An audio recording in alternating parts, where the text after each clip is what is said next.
Yeah. She can catch up. I'd like to call the meeting to order. And the first portion of the meeting is executive session. And with that, I'd like to have a motion to convene us to executive session. I make a motion to convene to executive session to approve executive session minutes for the special meeting of April 11th, 2023. And to review and or approve matters which relate to privacy of students and their records pursuant to Rhode Island General Law 42465A8.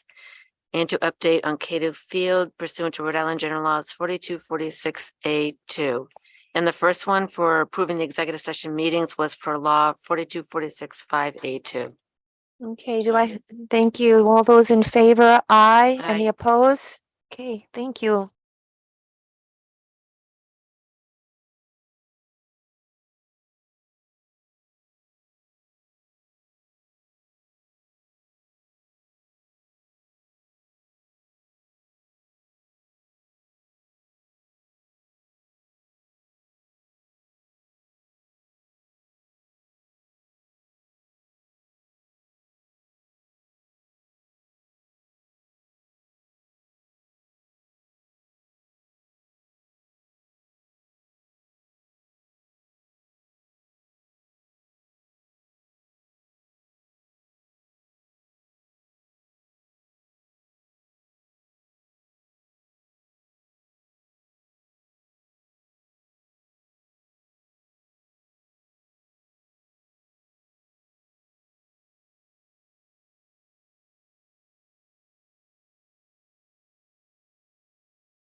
In? Oh, no, we're in. We Oh, moved in well, Friday and good. Saturday. Awesome. How's it feel?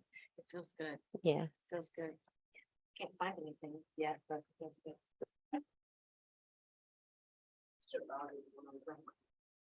Just Ozzy will tell you something. Oh, don't wind her up. I understand. Yeah, I'm gonna. Biases. No. Did your daughter make her? Okay.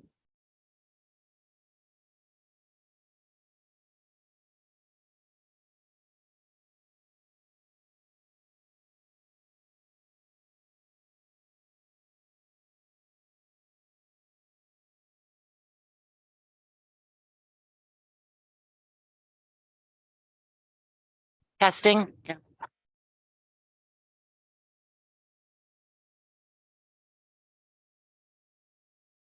Okay, welcome. I'd like to call the meeting to order.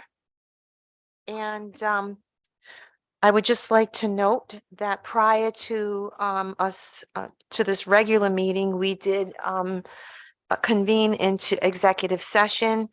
There were 2 votes taken, the approval of the minutes for the April 11th meeting, and we approved the request for a homeschooling. So with no further ado, I'd like us to please stand for the Pledge of Allegiance. I pledge allegiance to the flag of the United States of America and to the republic for which it stands, one nation, under God, indivisible, with liberty and justice for all. And if we could have the safety update from, Trying to steal my thunder? no, I was going to say, I'm referring it to you. Please note the safety exits are to the sides. You had a lot more to say when we were in the auditorium, but that's okay. I'm stealing my thunder. Less ways to get out. I know. Yeah. Okay, the next item that we'll be discussing is the consent agenda. Do I have a motion to approve? I'd like to ask the committee just a process question. Is on the consent agenda item, is it easier for us to go straight to discussion before I ask for a motion? I think that's a good idea. Okay, so why don't we consider the minutes first? Does anybody have any questions regarding the minutes for the April 11th meeting? So Patty, the same with the April 11th. I did not recuse, I just abstained. And the vote was 4-0, not 5-0. Okay, anything else?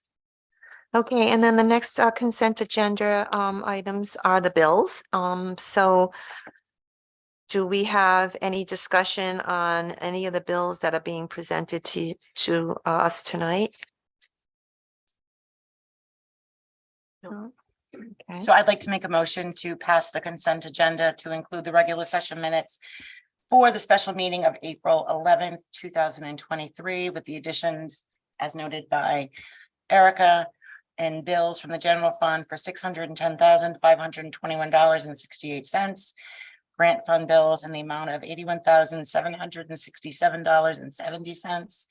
Northwest Regional Special Education in the amount of, $402.55.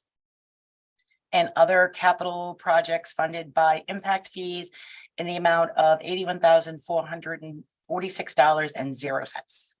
Second, all those in favor? Aye. Any opposed? Okay. We are going to move now to the SAD Club Wellness Day. so I want to say that I got a notification today saying that the SAD Club members just have too much on their plate and they're making the right choice by not coming and studying and getting ready. All they really wanted was to let everybody know that their wellness day will be May 15th. It's a Monday. And they would like to have everybody in the school committee know that they're invited. Okay. So can you tell us a little bit about the day? So it's an all-day event. And now, is it specific to just the high school? Correct. And it's an all-day event with different presenters. They have some big keynote speakers that are coming from Here in The high schools? It's the local- happening here at Situate. They have people coming, I think one of the speakers is coming in from Colorado. So they'll have one big general assembly and then they'll break off into different groups. What I'm doing my neurobiology of addiction presentation. There'll be yoga, they have all sorts of different breakout sessions and smaller groups. Ooh, OCM? yeah. Can you, Have is Mike there any talk. way that these people? Thank you. So, I'll get back to Mike. yeah, Michael, you want to talk a little bit about this? Sure. Erica was doing a great job. Thank you, Erica. Can you all hear me? Yes, Oh, it just wasn't funny. All right. So, we did laugh. all right. That's all right. Yeah. So Rich Parenti and our substance abuse counselor, our student assistance counselor, Abby Correa, have been doing awesome work with our SAD group in preparing for this first ever event at Situate High School. It is only for high school students. It's going to be May 15th. I will be sharing the agenda is in draft form. That'll be going public in the newsletter this week. And I'll make sure that Superintendent Andres and the school committee have that agenda. So maybe there's a session that you prefer to go to, or maybe you can only make a part of it, but it would be great if any school committee members could join us on this day. Rich and Abby and the SAD kids have really done an awesome job to really recruit guest speakers from all around the country for this day. We have a keynote speaker, John Widmer. He's a school counselor in the Midwest. He specializes in teen mental health. So he's doing a keynote presentation called You Are the Solution. And then each students will be put into about groups of 20 by grade level, and they'll be rotating, kind of station rotation throughout the day. They'll be listening to topics like LGBTQ+. As Erica mentioned, she'll be presenting with our assistant principal of teaching and learning, Jen Goff, on addiction and preventative measures, the power of talking. I'm looking at the agenda now. There'll be a distracted driving unit. He's recruiting state police members to come in with therapy dogs to learn about service animals and therapy dogs. And I think there's a traffic safety portion of this as well. A lot of this funding is through the mental health grant that both Situate and Foster Gloucester received. They've been Wendy Souza has been really great with working with us. We have free t-shirts for every student and every staff member for that day. So we're really excited about it. The teachers are super excited. The kids are excited. I know other districts around the country have done things like this, and we're excited to bring it to Situate High School for the first time. So Mike, just a couple questions. Is this is an entire day? This is mostly the entire day. Yeah, they'll have the last period free, but it is 7:45 to about 12:15, and then they get some lunch. So that's a big deal. That's a really big deal to take. And I mean that in a positive sense, that we're utilizing, because I know how difficult it is. I know sometimes when they try and do certain things, oh, we don't want to take from learning. No, we don't. But my guess is some of this, from what I'm hearing, is a further of a continuation of probably what happened last summer at the summit at Bryant, where we had a huge turnout of kids. And they came back kind of all pumped up after, all the different presentations that they saw. Is that accurate?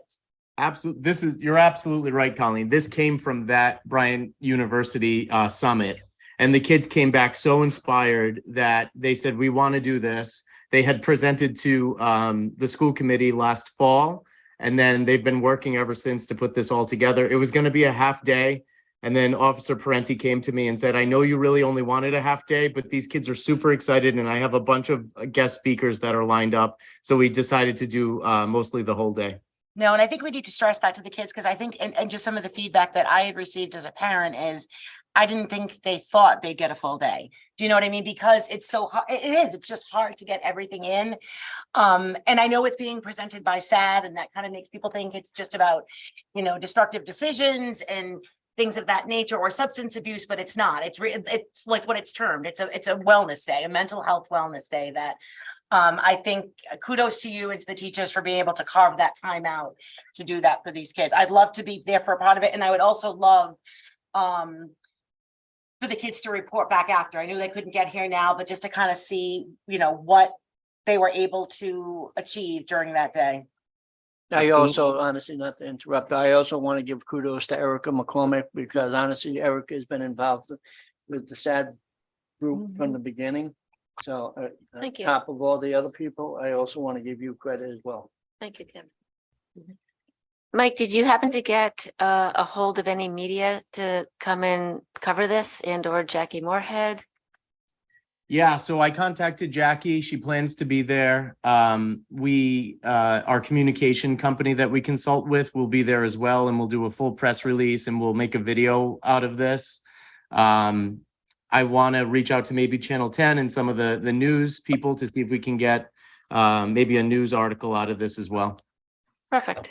I'd like Barbara to, Morse, since you do wellness, Barbara Morse, you're still around. yeah, she is actually. I'd like to thank the mental health grant for providing the funds for this day. And you're right, Colleen, it is a big deal that we're taking a full day, but I think that given the post-pandemic state of our kids, I think it's important that we acknowledge that we're going to support kids totally academically and social emotionally. So I think that it's a great idea, and I think our kids will benefit most I'm gonna definitely. throw another curveball, and you guys may not be, well, you might be. So I think it's wonderful that we're doing this at a high school level. I But know where you go. yeah, I'd love to see this, throughout our district. Again, it's easier to lift at this level with the student involvement with the things. But maybe after, seeing what happens with our high school this year, kind of as a pilot. And I do know some of the elementary schools have different days worked in, like a field day or this day, but maybe there's something that we could add in at the middle school and the elementary levels. So I was down at the camp, the Aldrich camp. Yes, camp today, as a matter of fact, and all of our third graders were there.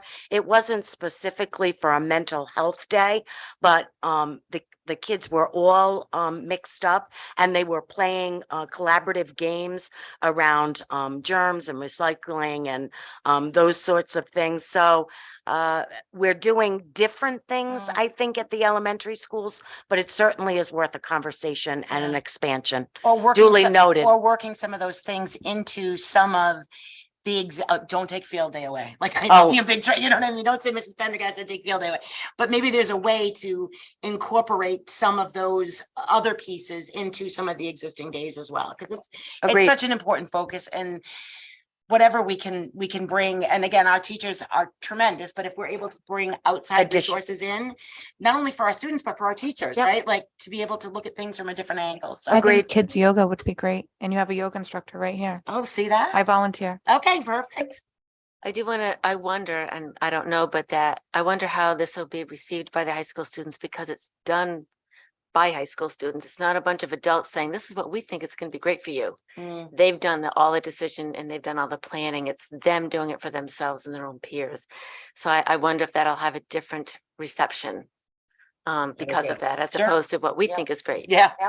Erica, I think that's a really great point, and I think you're right on. I think when it comes from kids and when kids approach adults in a school and say, we want this, I think that's when it's absolutely most impactful. I did miss one other piece. So John Widmer, who's coming in as the keynote that day, is also holding a faculty meeting at the end of the school day for the high school. So he'll be speaking to the high school teachers alone. And then part of his kind of package deal is he's doing a parent session in Warwick. Officer Parenti and I reached out to the Principals Association and advertised an event that night in Warwick. So you'll see that on social media, and I'll put that in the email as well to the school committee.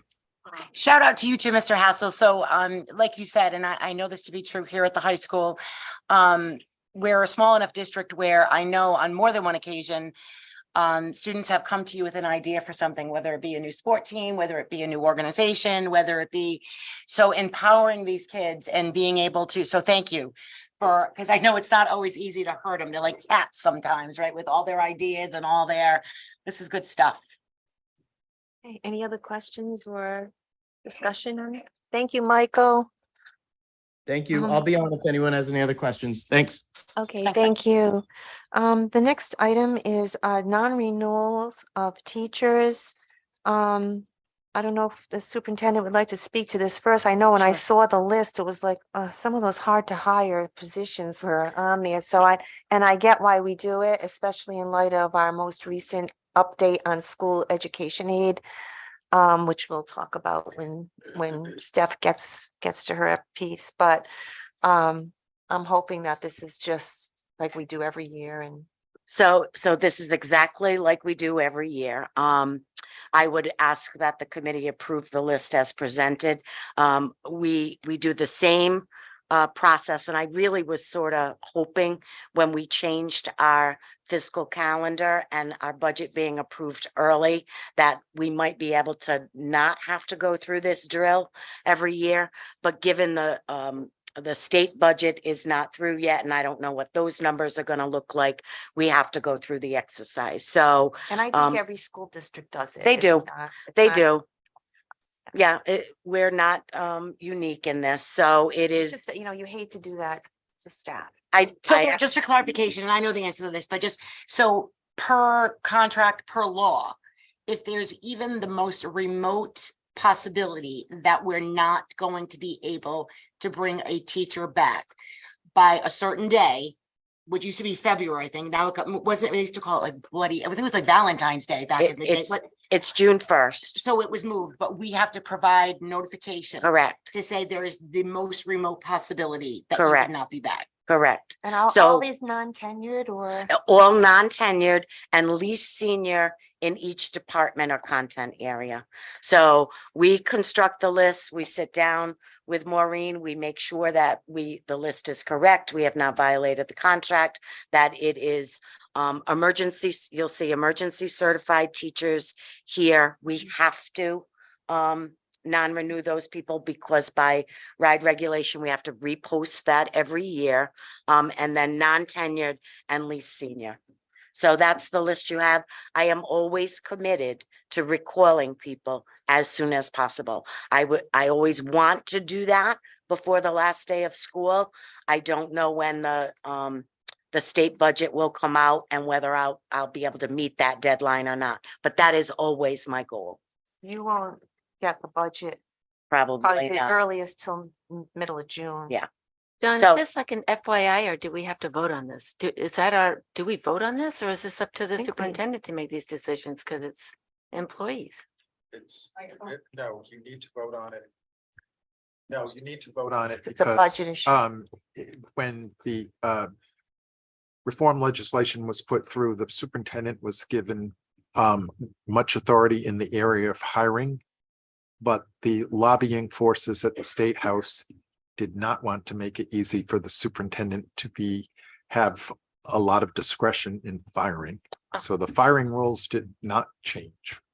But to be clear, we're not firing anybody. Right. That's not what we're looking to This- do. But This, Right. This is routine. yeah. Okay, and hopefully we'll get them all back. So before we move on from that, I just want to touch base on, so we have 1, 2, 3, looks like 4. We have 4 emergency certified educators. Where are we in that process? When they're given emergency certification, how long is that good for?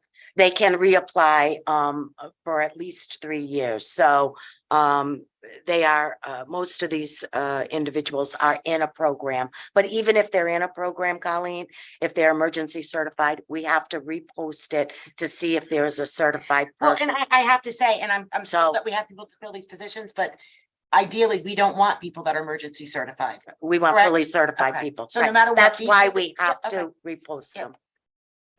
Do I have a motion to approve the non-renewal list for 2022, 2023? So moved. No, Well- 23, 24, it should say.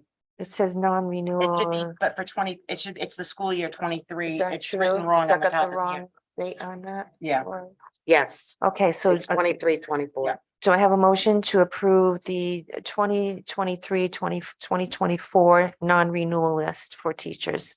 So moved. moved. All those in favor? Well, Aye. I'll Any- second that. Any opposed? Okay,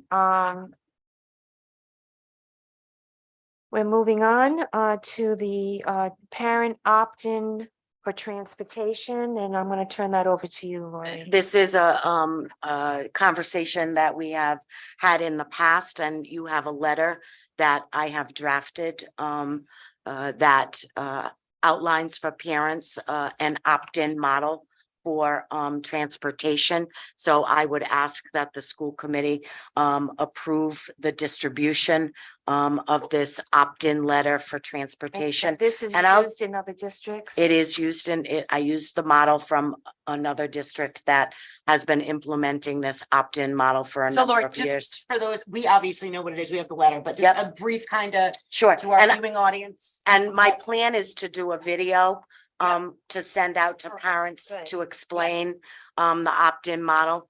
But really what it is, we know that parents, a lot of parents every day bring their children to school and provide transportation. So in looking at our transportation costs and the number of empty seats that we have on buses, in an effort to be as fiscally responsible as possible, we are going to transition to a model where if parents want their child to take the bus, they fill out a form and opt in.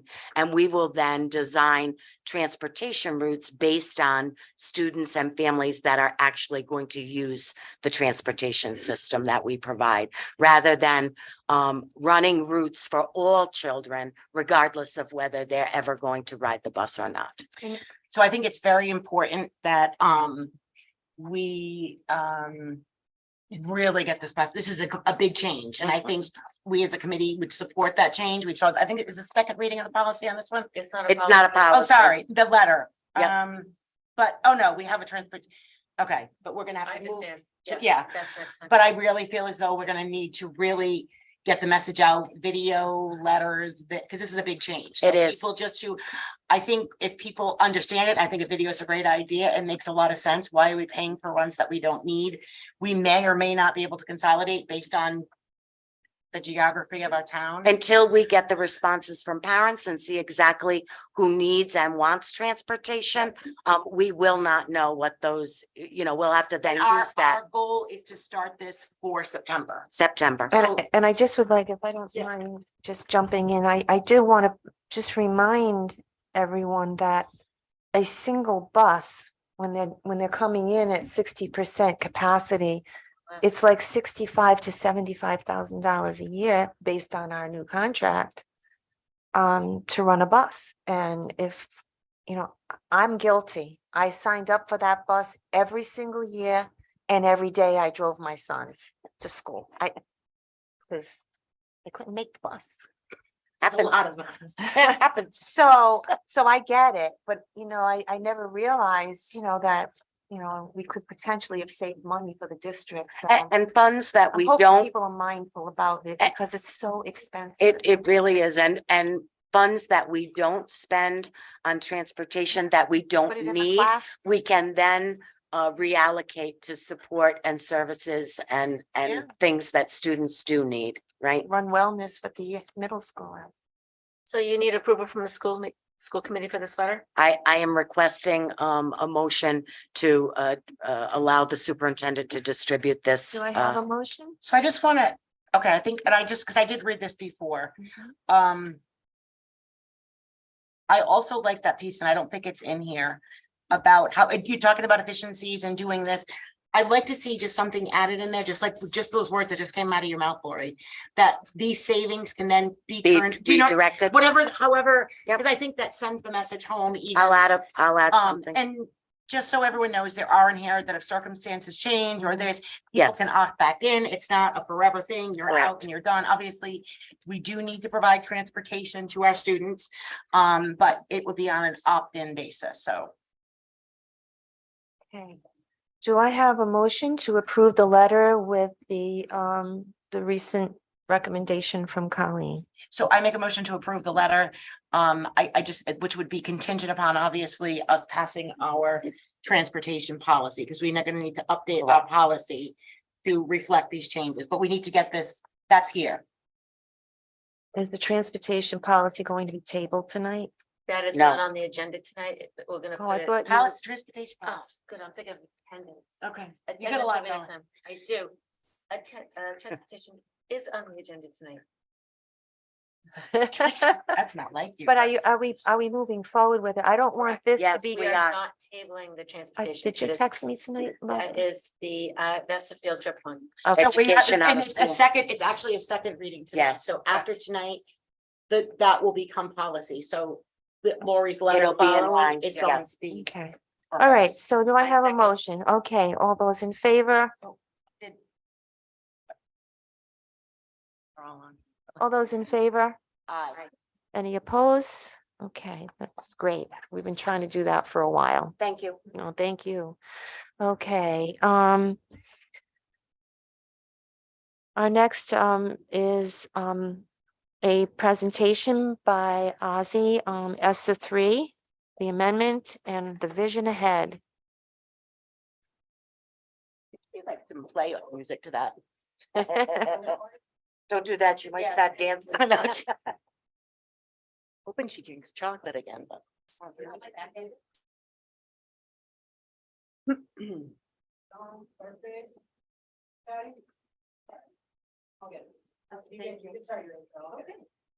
Hi, everyone. Hi, Ozzy. Oh, she's good like that. Last time we didn't think so. Is it on? Yes. Hot mic.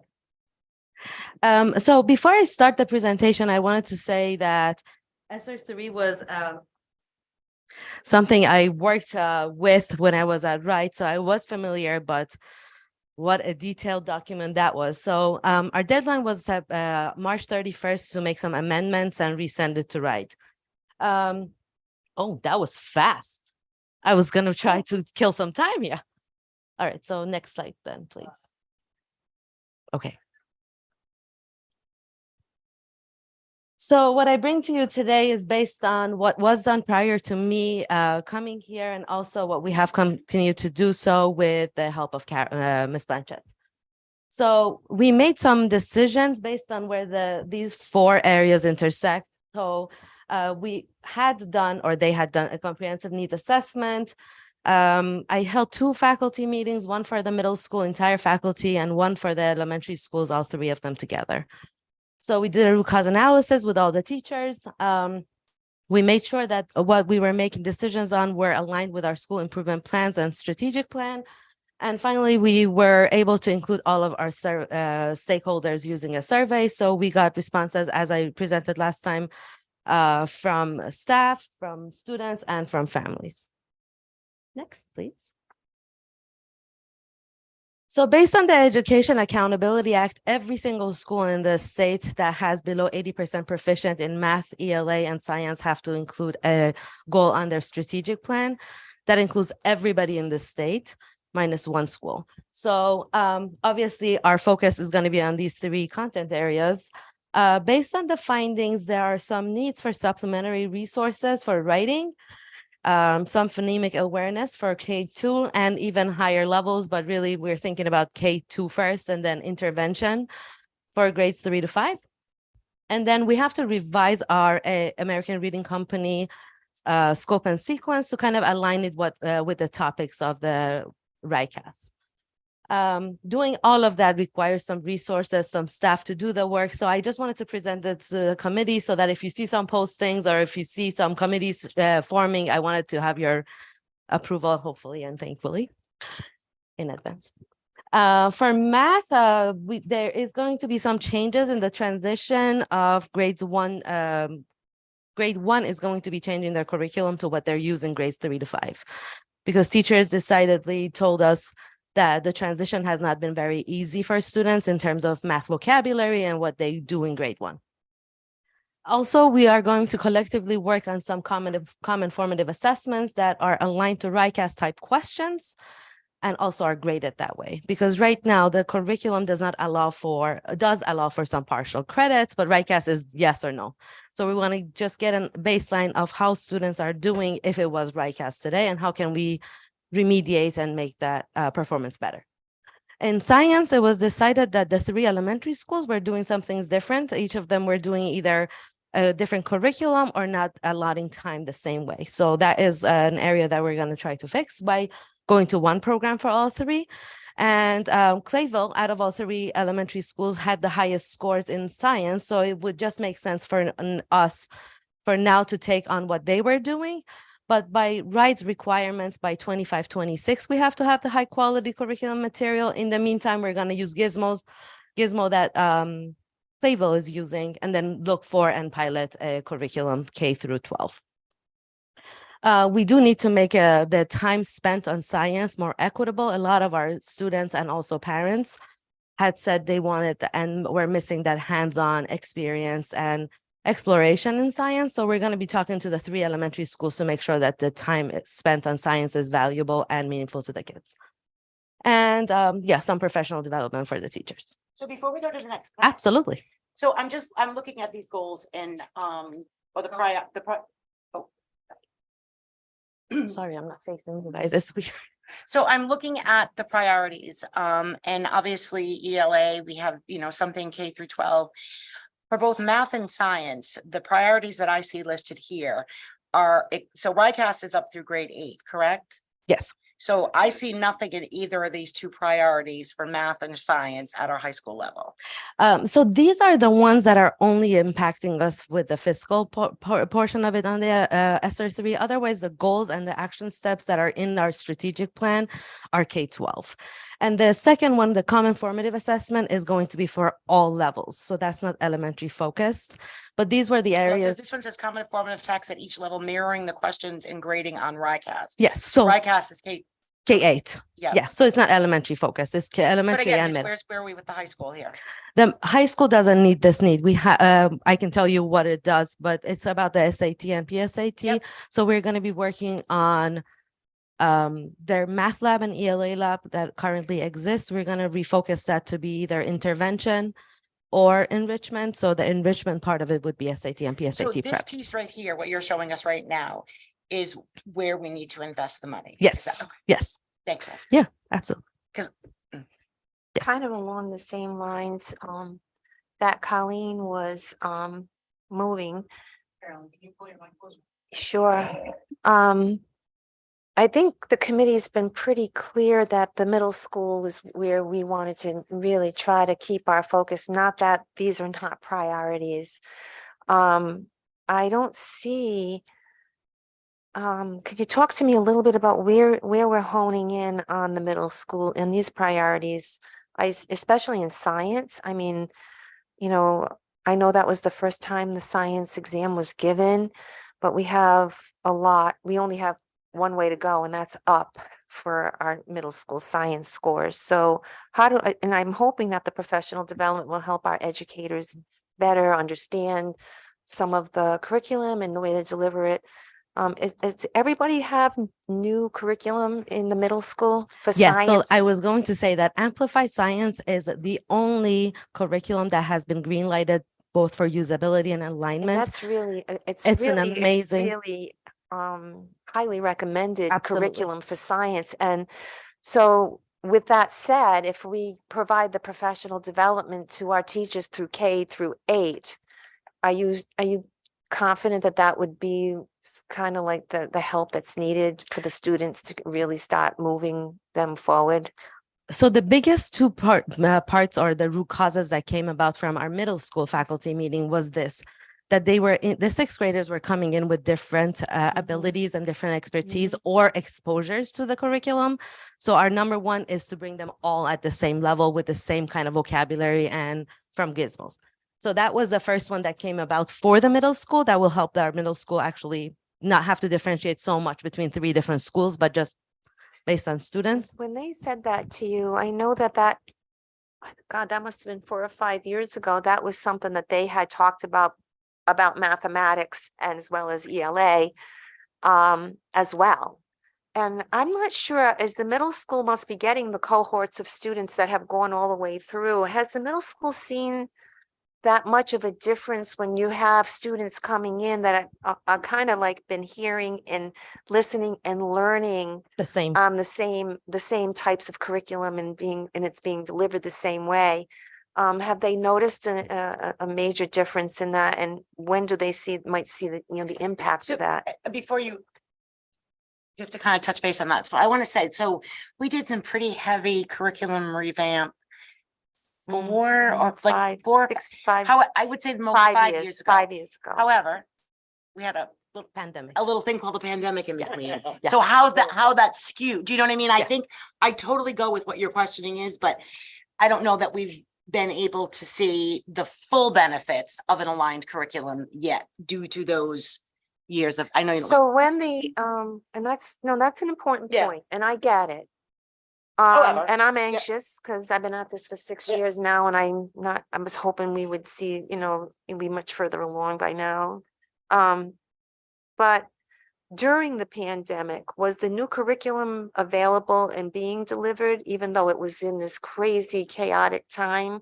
Was it there and actually available to teachers? I know the professional development had probably happened right before the pandemic, if I'm not mistaken. How was the curriculum impacted in the delivery of that? And I don't know whether or not you know this, but maybe I'm that might- hoping I can tell you a couple of things. One thing that I didn't include here, and in another time when we do the report on the curriculum review, I'd like to go through the strengths. We started with the strengths of each curriculum. American Reading Company had many strengths. One of them was the actual alignment. Coming in, the transition from 5th to 6th, from 8 to 9 were actually seamless. There were some shortcomings, however, that came about, and the that's what I'm writing. That's the exactly. writing, yes. So the reading exposure, the differences, the social justice issues that kids are being exposed to through the curriculum, the choices, the levels, there is a lot of things to be said about the strengths of American Reading Company. For Eureka, going into Agile Minds, again, math had nothing really. These were the two little things that we want to do. They're super happy with their curriculum, Eureka, Agile Minds. They're continuously getting professional development through the consultants from the company. Really, we're in a very good shape with math. We just need to do it more. And there is a lot to be said about the pandemic impacts on the math and the basic skills that the students might have not had the exposure to. So we're working really hard to actually design a summer program this year, not only for students that need intervention, but also to send home. So I did a little root cause and a little exercise with elementary teachers. We said, what do you wish your kids would come to you with? So there is a wish list now that we're going to design our summer packets And I for know you're going to get more into this later on. So I don't want to Yeah. So I steal just the want thunder. just while you, and I'm just gonna put this out there, one of the Please. things, so we've been trying to do some form of summer intervention throughout. And if I remember correctly, we bent over backwards, particularly at an elementary level. It was a bust. In middle school, I think we had 0. So I'm putting it out there, not to be pessimistic, but to maybe engage That's with the the next educators slide.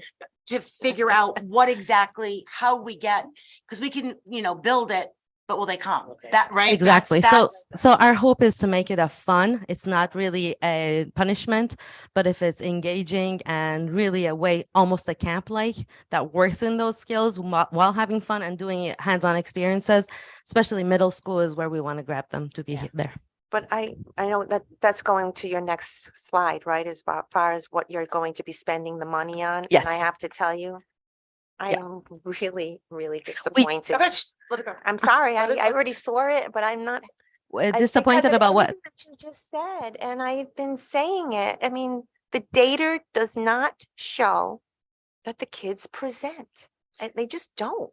And Are know, you we talking can about make big gains. attendance?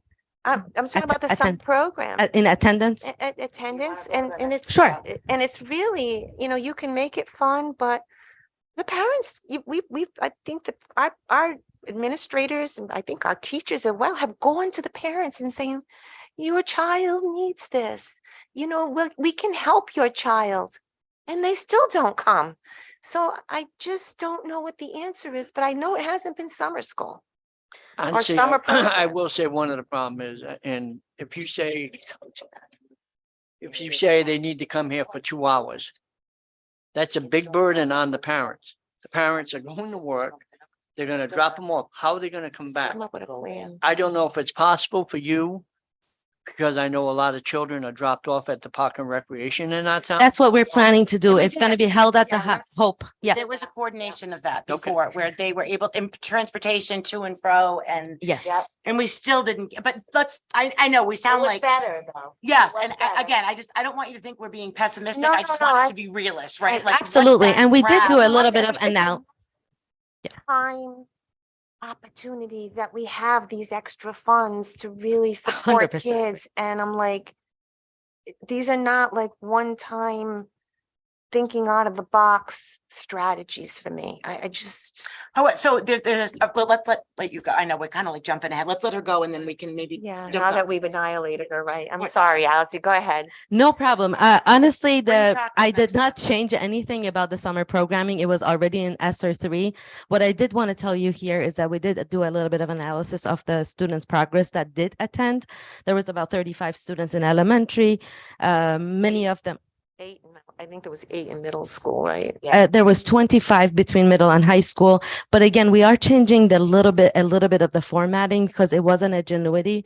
And as we know, Ingenuity is super rigorous, and with the struggling learners, you want a face-to-face. So we are going to be hopefully hiring teachers to do face-to-face intervention with kids rather than being online on something that is completely out of their And reach. especially knowing that it didn't go over well, kids didn't really, some kids did wonderful with it. That's what their brains loved. But other kids, they didn't thrive on it. Truth be told, I did the work around elementary school, and we looked at the students' reading levels and how they had improved. And I want to say 97% had improved. And a lot of them, we would think there would be regressing if they didn't attend. So they're maybe in tier 2, but potentially could have been a tier 3 intervention student. So it has had some success. We want to include math in it, and numeracy and literacy, including for both. I want to see those numbers because those weren't the numbers that were told to us last year. So I I have them for you. I Okay. just don't have the RICAS. I want to include also on RICAS how they did, like a So you have triangulation. the attendance. Attendance with the ERLA and the reading level. I do have those, but I don't have. Have the people, the people, you have our little students, our children, attendance in these summer programs I from do. last year. I believe, honestly, if I remember at one point, I remember the middle school was 0. 0. We And would then do- it went up to like 8, and then they didn't But end up finishing. and That's so back. now it's we're up to moving for- 35, and I'm moving like, when forward. did So that onto your happen? vision ahead. So really, we did all the research. In May, I was hoping that after tonight, I can start posting for the positions to put the teams together to look at the scope and sequence, to also write the content for summer learning. And I am going to be saying this again. It's not only for intervention, but also for I everybody. hate spending the money. I just hate it. I hate spending the money because there's no guarantee. It's if I may, it's an attempt that I think we're doing the due diligence. And I know a lot of the time we need community and parents buy into this. As a parent, when I have that summer packet that is in my kid's hand, I want them to color it, and I want to make sure. And, again, if we don't make it so technologically heavy that we turn parents off to it, and it's a little bit of fun, a little bit of numeracy work, literacy work, little What's the things like budget? What's the budget for the summer program? very little for the content creation. It's about 2 days of writing a team. So it's about 10 hours of writing for teachers. And for what 3 about to teachers. administer it with, teachers' salaries and things like that? Teacher stipends, what is yes, the it's- whole budget for it? I think it's $1,000 per teacher, and we're going to need about 3 teachers. Might as well give it a go. Doesn't sound like. We're saving money in the grand scheme of things because it was budgeted I for don't more. know how the teachers would even respond to this, but I know that, I'm looking at you, Cynthia. I know, poor Sydney, I'm so sorry. Please. Oh, So on one level, you have the summer program, and you can look at attendance data as one measure of a success of a program, right? The other piece is that when the kids come back to us in the fall, summer learning loss tells us that if kids don't have an opportunity to participate in literacy learning, that the amount of summer learning loss is significant. So we already know that whether we're post-pandemic or whether we're in any other cycle of the years, we're going to have summer learning loss. So the first thing we do at the start of the year is do that leveling our baseline assessments and doing universal screening. So we noticed that for a good number of the students at our elementary level at our school that did participate in summer learning program with Fidelity. So yeah, there were some absences here and there and attendance could have been improved. But traditionally, some of those same kids came in with more regression at the start of a new year than they started. And for several of the students that participated in summer program, their accelerated learning to get them back to growth level. You know, closing gaps is another conversation. Putting you back to where you need to be on grade level is one thing. I always just remind people that the commissioner has told us that it will take us between 3 and 5 years in our post-pandemic recovery. So all the things that we do along the way, a summer program at the elementary level, when it is fun, interactive, where teachers can participate in a coaching model, where kids are taken from where they're at to where they need to be, is like a ripple on the water. We might not necessarily know the impact of that, you know, in a visible way initially, but what we can tell is that the water has been moved, that the kids have participated in very valuable experiences, and that if we pull out randomly any of the kids at the elementary level that participated in programs, what we can do is find some data metric that we can celebrate. And whether or not it is that last year your attendance was a really a concern for us, you came in the summer, and now this year, and again, we don't know if the correlation is between you attended summer program, so now your attendance is better this year, but maybe you established a relationship, maybe it convinced your mom and dad that that gap was really significant, and you came and participated, and you went to Hope Pond after you participated in that morning program. And so for some of those kids, it had a variety of positive impacts, including the Hope Pond piece was a big piece for the district to include that and to provide those, the context of that. The concern for me anyway was not as much at the elementary, because we did have people, some of the kids present. Could they have been higher numbers? Absolutely. Mhm. And did we reach the kids that we really needed to reach? I think that's a piece too. I think it's wonderful that it's open to everybody. It shouldn't just be the students that are struggling but are the kids that obviously they all need it. No one's going to, it's not going to hurt anybody with some, you know what I mean? But if we have all these kids that are above benchmark, a lot of times, not a lot, many times those kids have very engaged parents. They're the ones that are able to get them back and forth to these programs to do. Are we hitting our target population? That's a piece too that I think. I don't want to hone in on Ozzy's piece, but let Yeah. me say this. So we know that through MTSS, our multi-tiered system support system, and RTI, that we identify students that are in need of gap closure. We identify students that have attendance issues. We work with families through that process to try to get them on board early on to say, not only do we have to close that gap, but we have to accelerate your progress in order to bring you up to be able to access the curriculum. So we do that through tiered interventions, through summer work, through our after-school program, through all of those things. But the key to it really is, you know, I can tell a parent every single day that your child needs a program, but the child needs to be part of that program. So that's one part of it. The idea that we're going to make it a more interactive, fun, that we're going to include an hour of math and an hour of ELA, and that we're going to be working on the behavioral set that says to you as a student and to your family that it is important at this point in your life that we begin to work on the closure, right? That we can't allow the closure to continue, because we know that if we added summer learning loss onto that, then the significance of it is much more considerable. I apologize, Ozzy. I didn't want to, so I have historical knowledge just because I've been here forever. So Thank you. Anytime. So one of the things that I just want to end with is, and I Thank you. mentioned this before to the superintendent of schools. I mean, I'm on the board of a charter school, and they're very innovative. They have a lot, that not as many restrictions.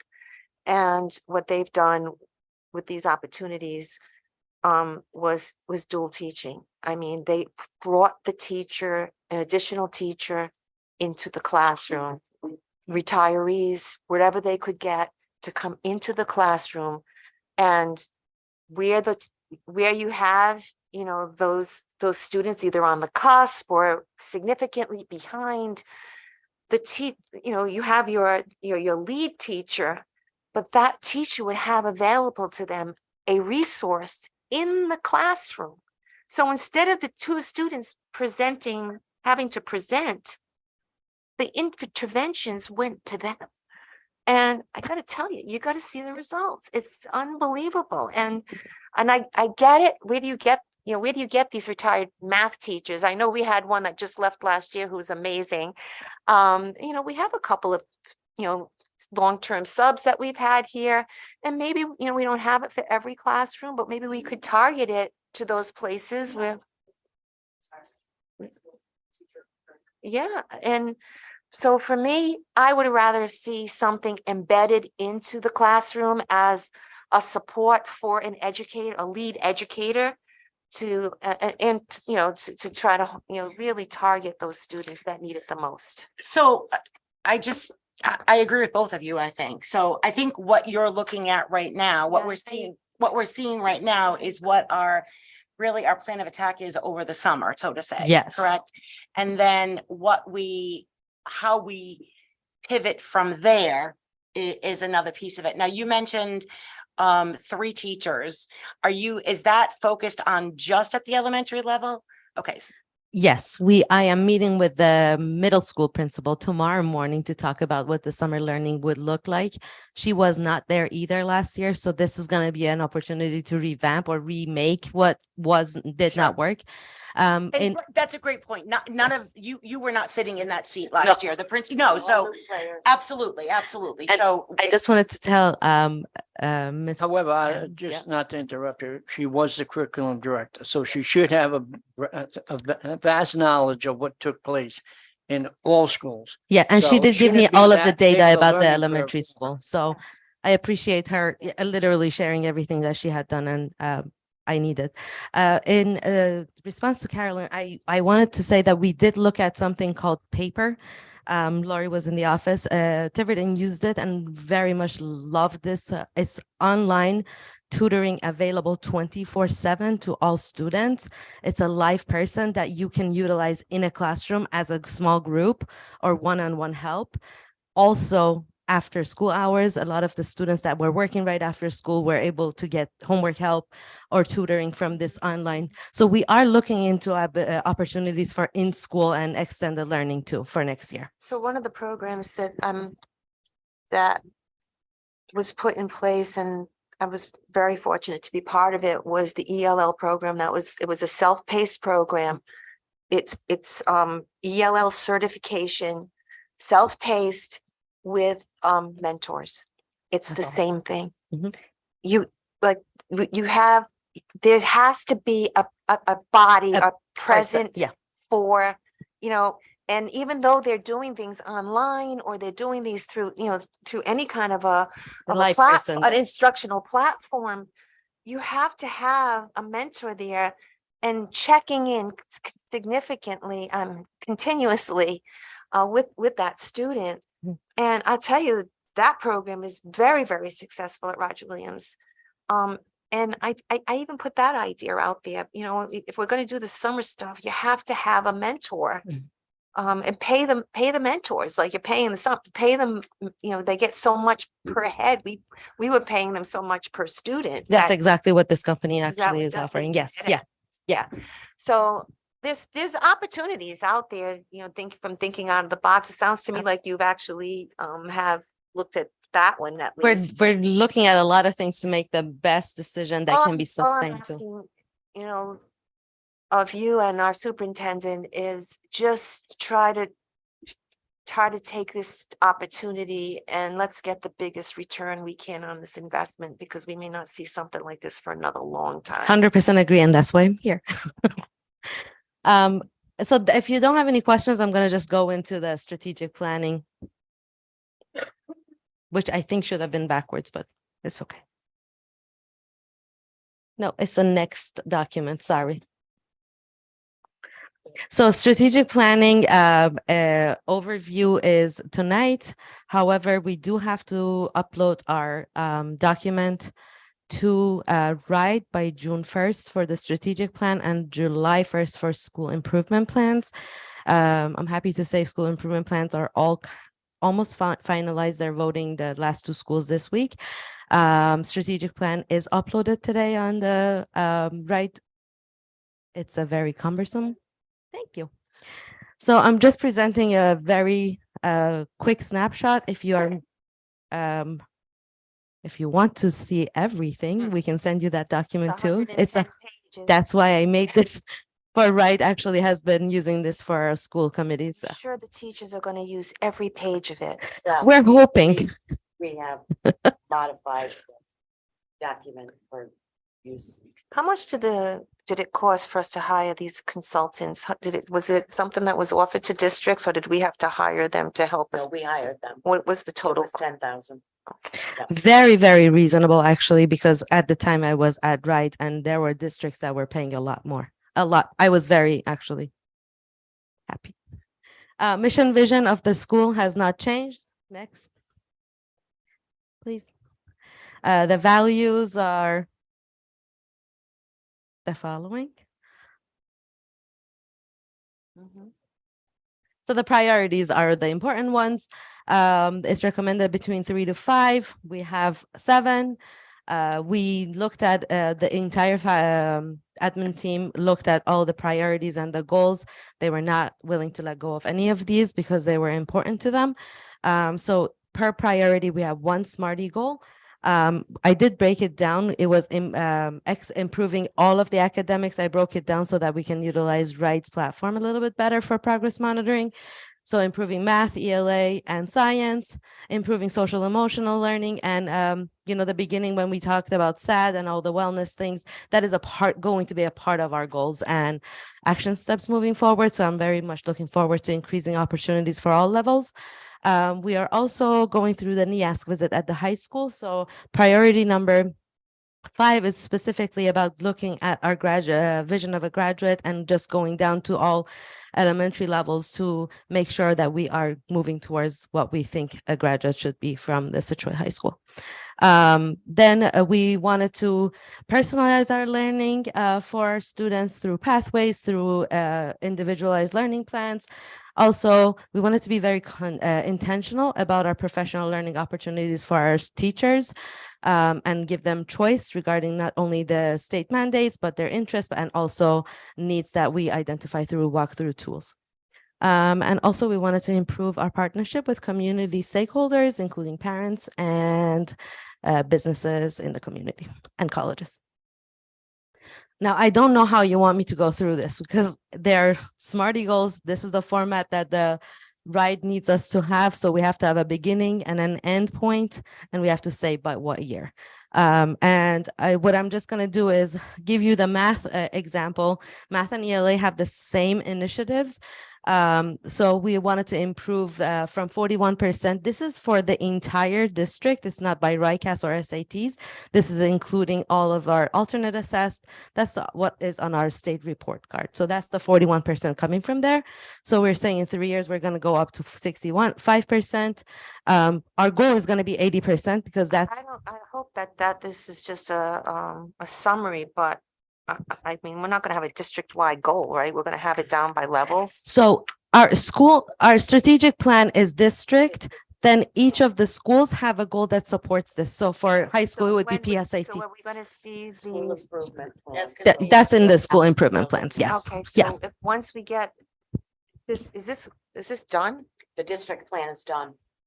Okay, so Yep. let's make sure that the next few. The school improvement plans are what you're asking about. Yeah, but Kara. I'd like them Those to are the come ones- to the yeah, school committee yes. and make sure that we see what they look like, Yep. so we can. Exactly. And are we aligned. we went through the alignment and made sure that every school is has a goal that is supporting of this goal, because this goal would not happen without them doing their part. One of the things that, when I did the RIDE strategic plan, there was a lot of indicators and, there were indicators below each of these goals, and there were also Action steps. action steps. Thank you. Yes, we have all of the actions, Is that part of the 110 pages? Yep. and it's still in this doc. I just didn't want How are you to. going to get it to a point where you can just kind of look at each priority and see what the roadmap is to The achieve. roadmap here is we're going to have an MTSS process and system, and we're going to have a continuous improvement process. The action steps are we're going to develop for the first one.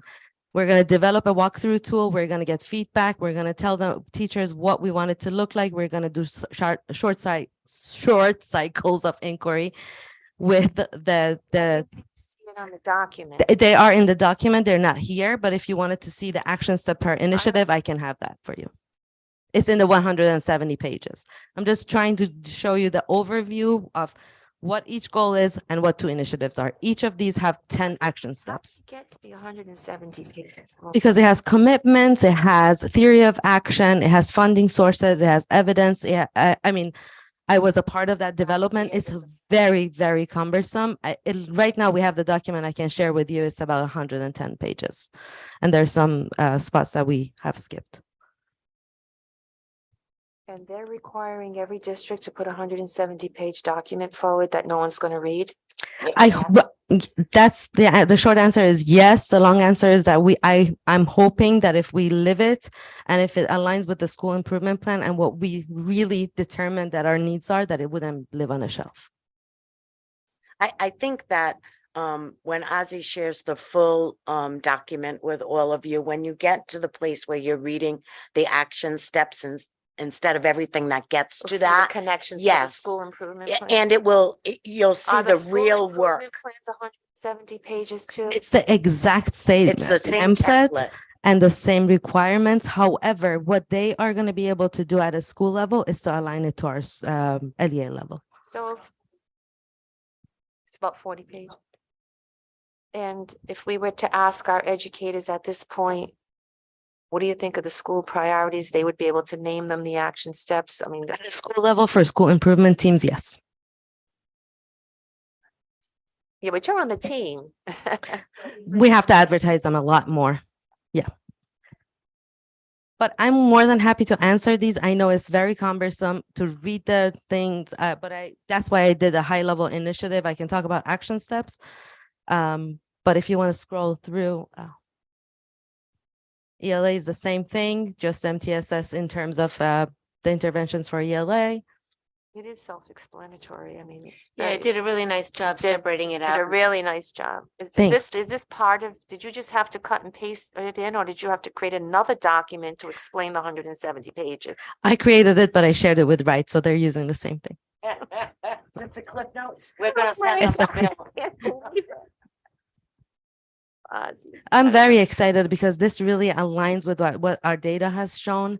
And I truly, truly was a part of the school improvement and strategic planning systems before that it was living on a shelf. Yeah, no, But if I- it's really what we're going to do I and know, what we but need they to do, somebody like you in each of the buildings too, to really make it live.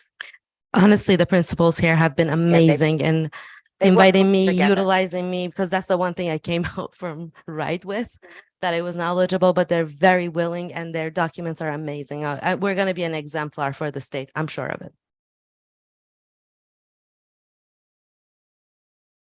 Is it scrolled all the way?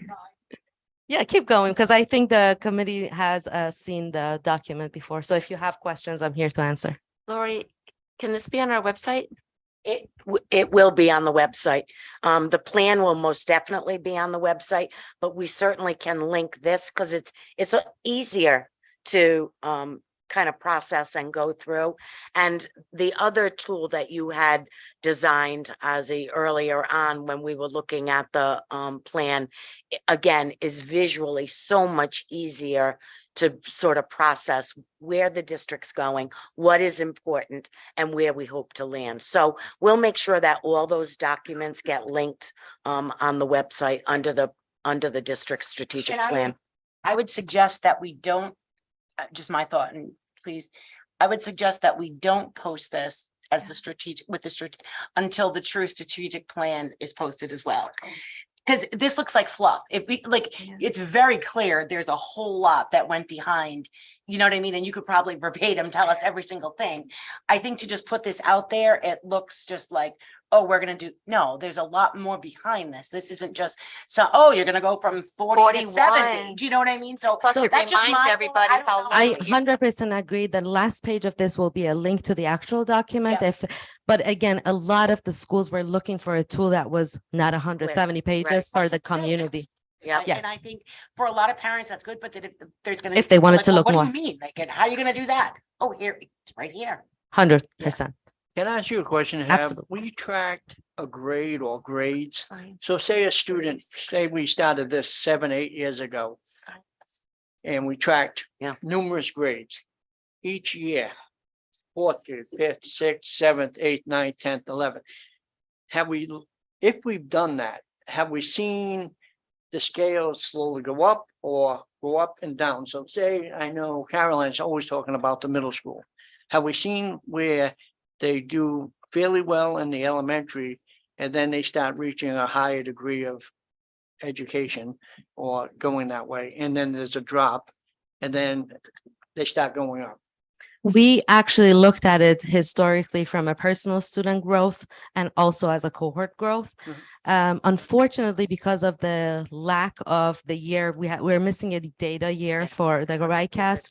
And if you look at grade K, they didn't take the RICAS. The assessment itself has changed so many Right. times that we don't have a 12-year progression of the same student, but we are looking to track, and we have started grade 3 to 8 when we have the data. We have looked at that, and you're going to see that in the curriculum review that we're going to present. Yeah. Absolutely.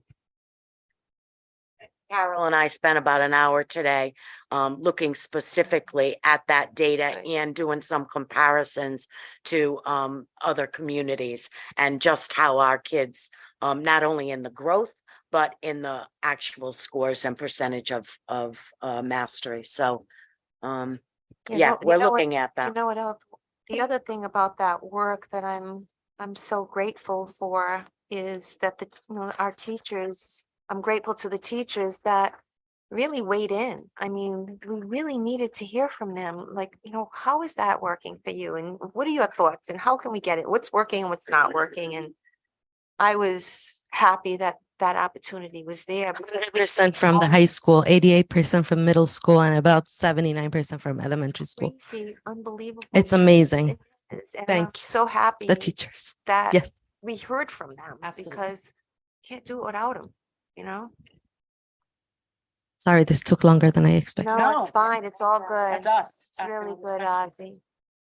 Thank you. Thank you. Ozzy, is there anything else we can pile on your plate? I'm only kidding.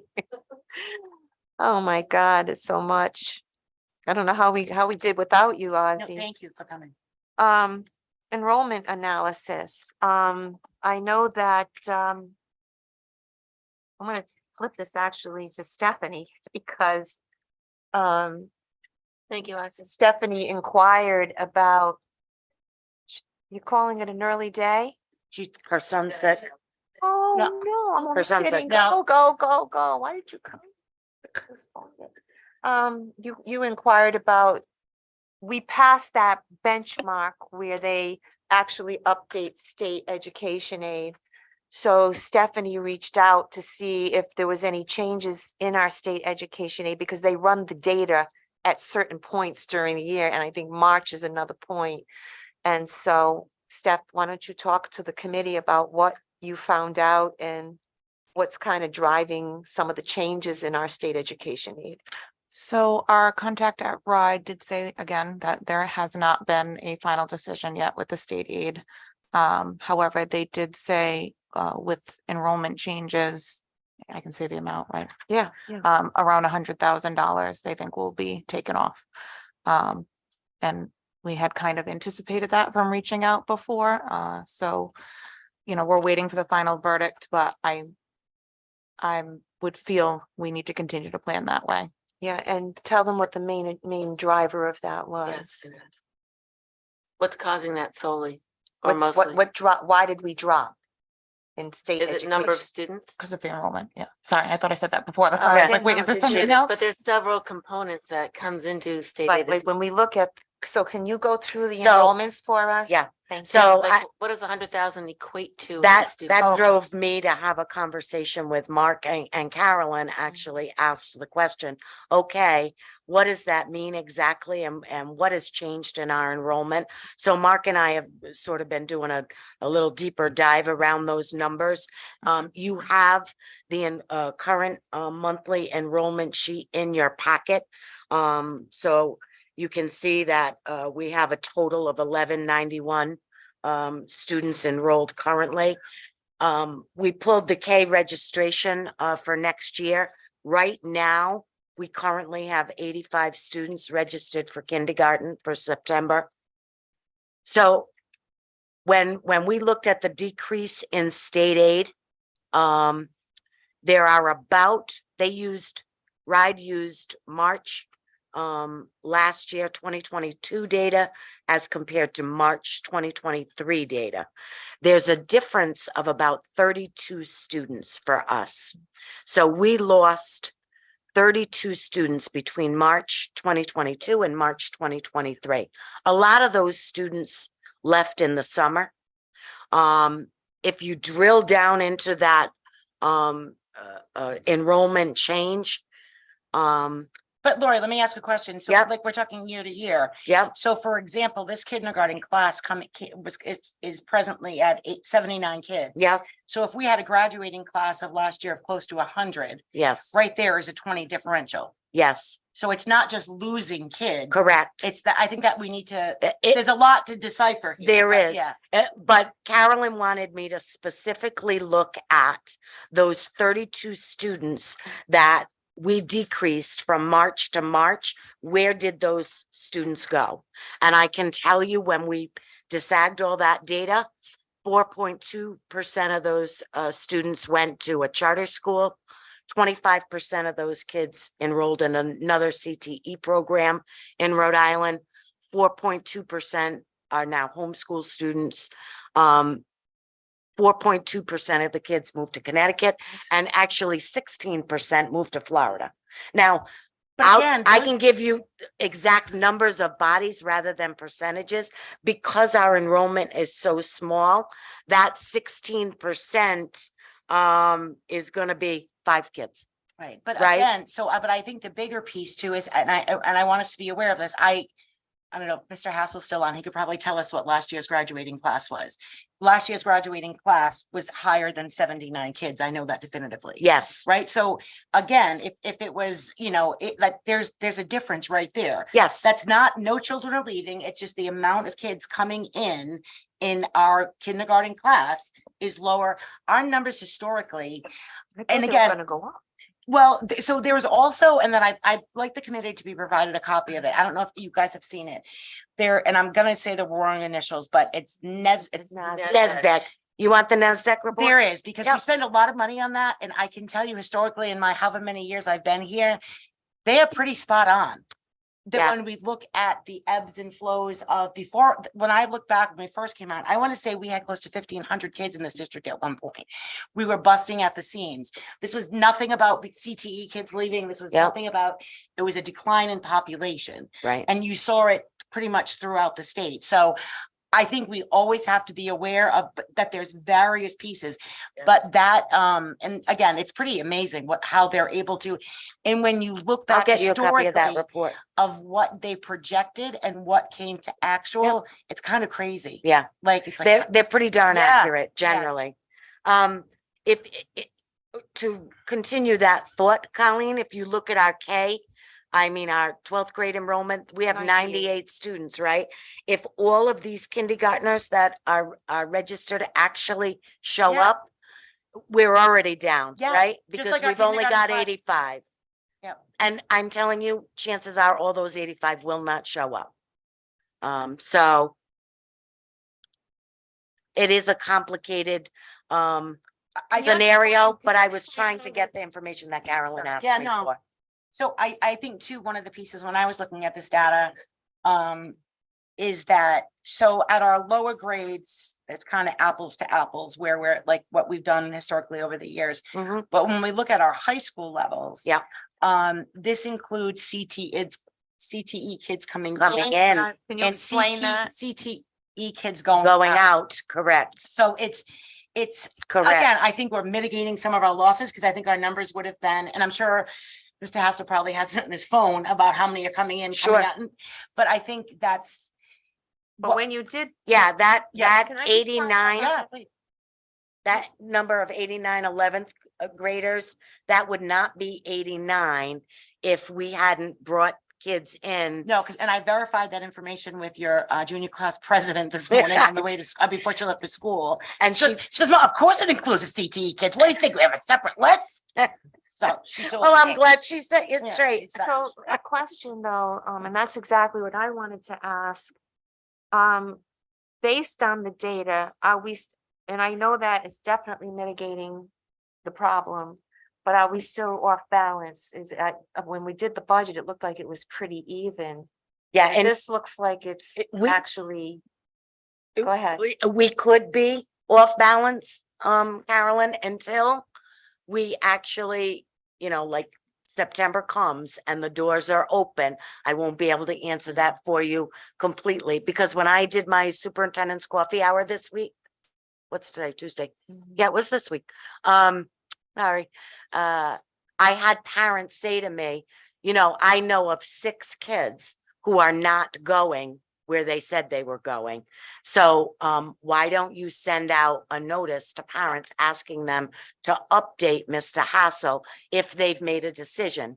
I said, point well taken. I immediately called Mike and he did get a communication. But the with reality is, families. there's no way I to know. I know. There's I no know, way to know. I know. Yes. That's, I know. So when I look at the That's data right. and I look at the 8th grade and what was here last year and this year, there doesn't, where's the drop for the 8th? You know how we're losing kids in the 8th grade? Or it's the 9th grade? It's the incoming 9th. Oh, and I see it's See? being offset because, You're bringing kids in. okay. Yeah. No, we only, we're actually, the delta's only -4 kids. Yeah. And that's historically common for that drop from 8th to 9th. 8th to 9th, right. Even without CTE. Correct. Yeah. Yeah, because that's when the kids make the choices to Correct.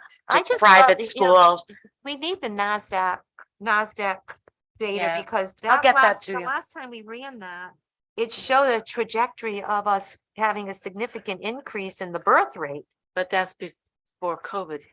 COVID has really We hit the stopped birth having rate, babies. really hit the birth rate. The one piece of data in here that Everybody was I home. was our 10th grade. So right now we have 106 is our largest class. Again, when I first started doing this, all of our graduating class, not a lot over, but everything Everyone was was at 100. least 3 digits, right? So, but it's telling me that at 106, but it's saying it's a difference of 7 from the previous month. Yeah.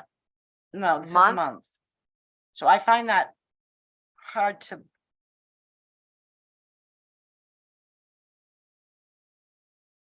Previous month or year? Unless it's, Should that be the previous year? Like, it doesn't make sense that it's a month. yeah, if we can just go back. and Yeah, look we're at that. gonna double check that for you. And again, if we Doesn't look receive like these the on a right monthly. Yeah, we'll Before. give them to you So what we monthly. used to get, it was something like this, so it showed us from the previous month, and then it also showed us from the previous year, I think. Okay, It was like a year-to-year comparison. Yep. And maybe that's what that is in a different, If you can have Mark run it. Month once- and year. And actually Patty send it ran out this to us. actually. Yeah, can you have Mark run the enrollment from the way he used to run it for the school committee? Maybe he can show you how to do it. And then can you get that out to us, Patty, before the next? Did it look meeting? like this, Carolyn? it was comparable. Similar, but not. Yeah. Not exactly. No, it was kind of in the same format. It showed us like what every, you could go through, Clayville I'll has this try to many see if I kids. can get a sample. of Yeah, it, I might, All right. if we dig in the archives. It would be on OneDrive. Yeah. Did you get it? So does that answer your questions around It enrollment? does, but And I know know it what takes you about- want every month. We'll make sure we Yeah. get that to you and I'll get you the NASDAQ report. But remember, I just wanted 2 things I want to say. Yep. It has a direct impact on our funding. Yes. And then the second thing is the way that the budget was passed this year. They did not give us a local appropriation, but put a set aside based on, right, Erica? Mhm. Based on us getting the full amount, and then the budget was passed with the understanding that whatever we lost in The town state budget, aid, yeah, yeah. Yes. yeah. Yeah. They'll make So us this whole. is not just impacting us, it's gonna impact The the town. town. so However, they the have to- piece, but the piece of it that we need to remember is that if they put it in a set aside, it may not go towards maintenance It of does, effort. they said it would. Okay, Yeah, we did The ask way it was that. passed, okay. yeah, we Do you we follow made my- sure of like, that. yeah. Yeah, no, we made sure. of Okay. it. Lori, can I ask you in regards Good to point. enrollment? Have we looked at CTE programs that schools around this area do not have? Yeah, Say Mike, someone like down in Middletown has a CTE program that's exploding. However, areas around here do not have it, which is, a job highly job qualified. Yes, Mike and I have had those conversations.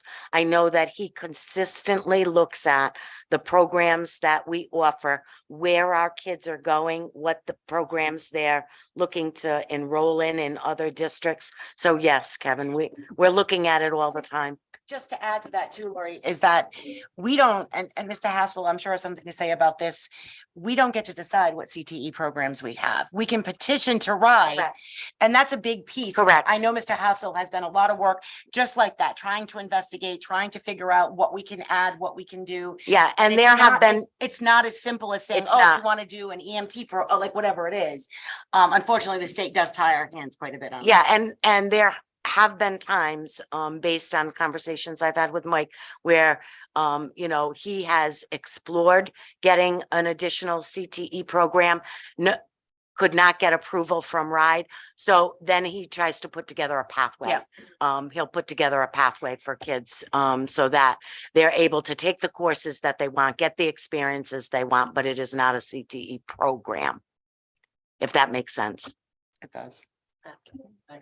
You're welcome.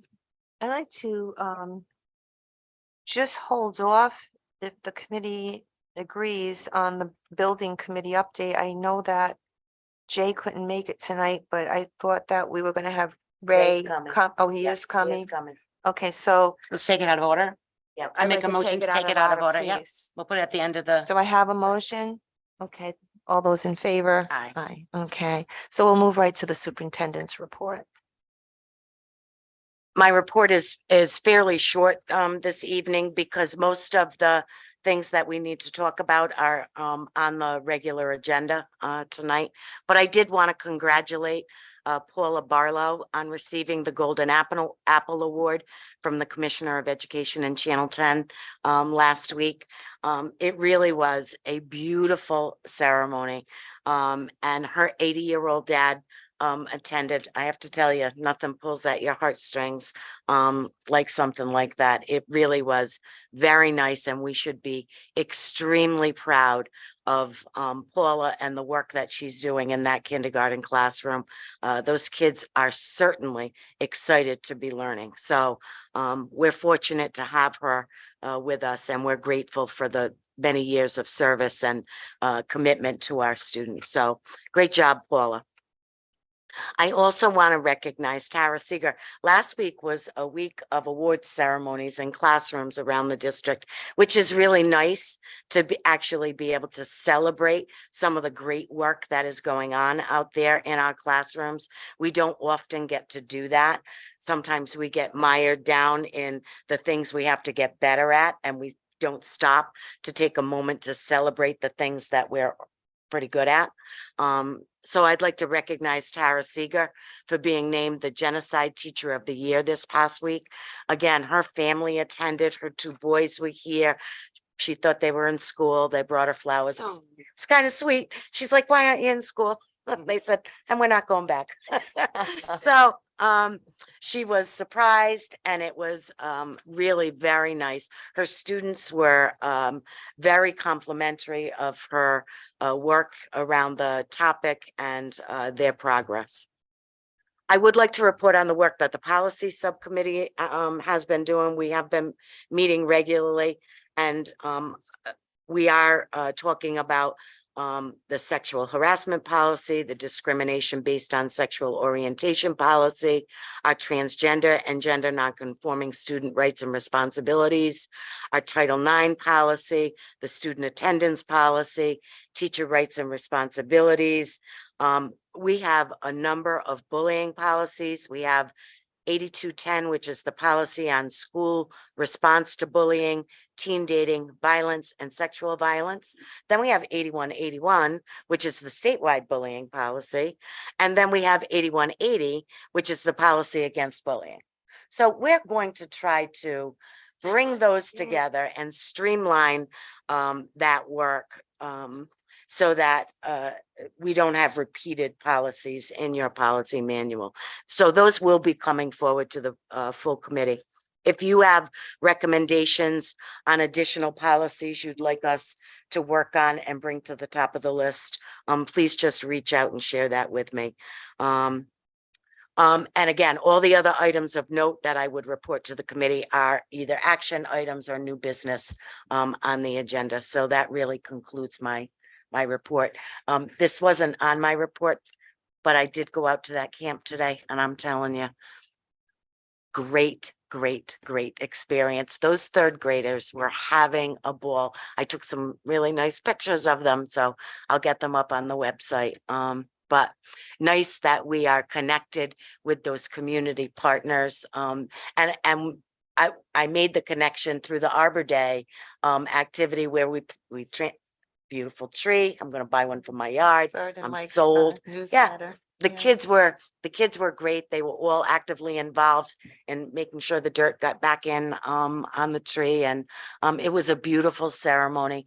And those same community partners were at the camp today supporting our third graders in their activities. So we're grateful for those relationships and support. Does anybody have any questions for the superintendent? Okay. Next agenda item is the Director of Finance report.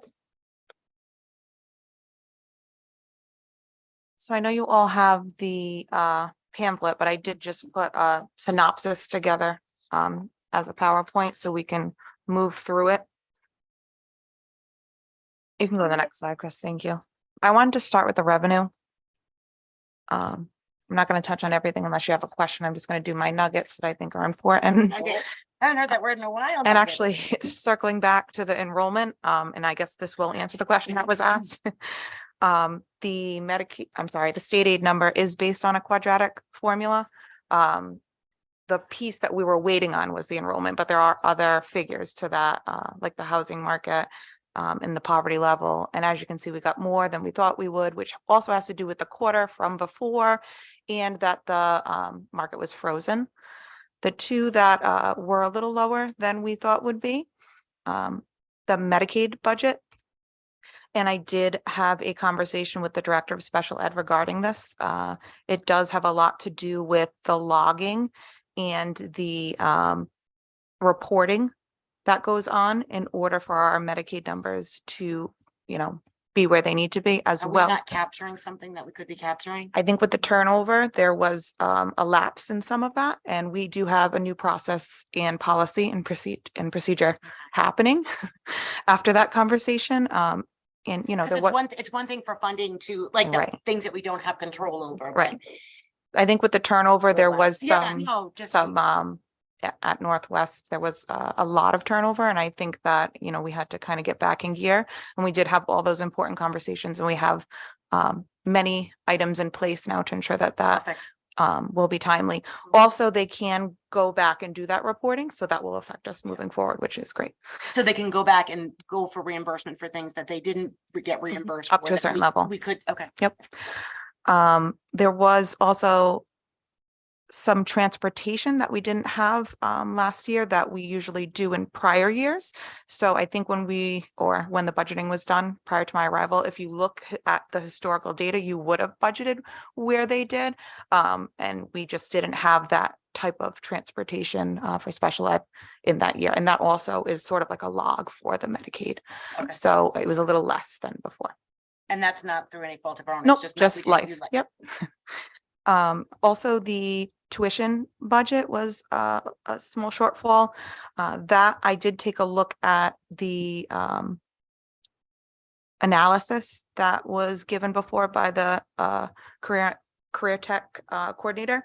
It did look like there was a disconnect with the outgoing and incoming per pupil rates, which we did correct upon my arrival and moving forward. So that should be moving forward in a more aligned way.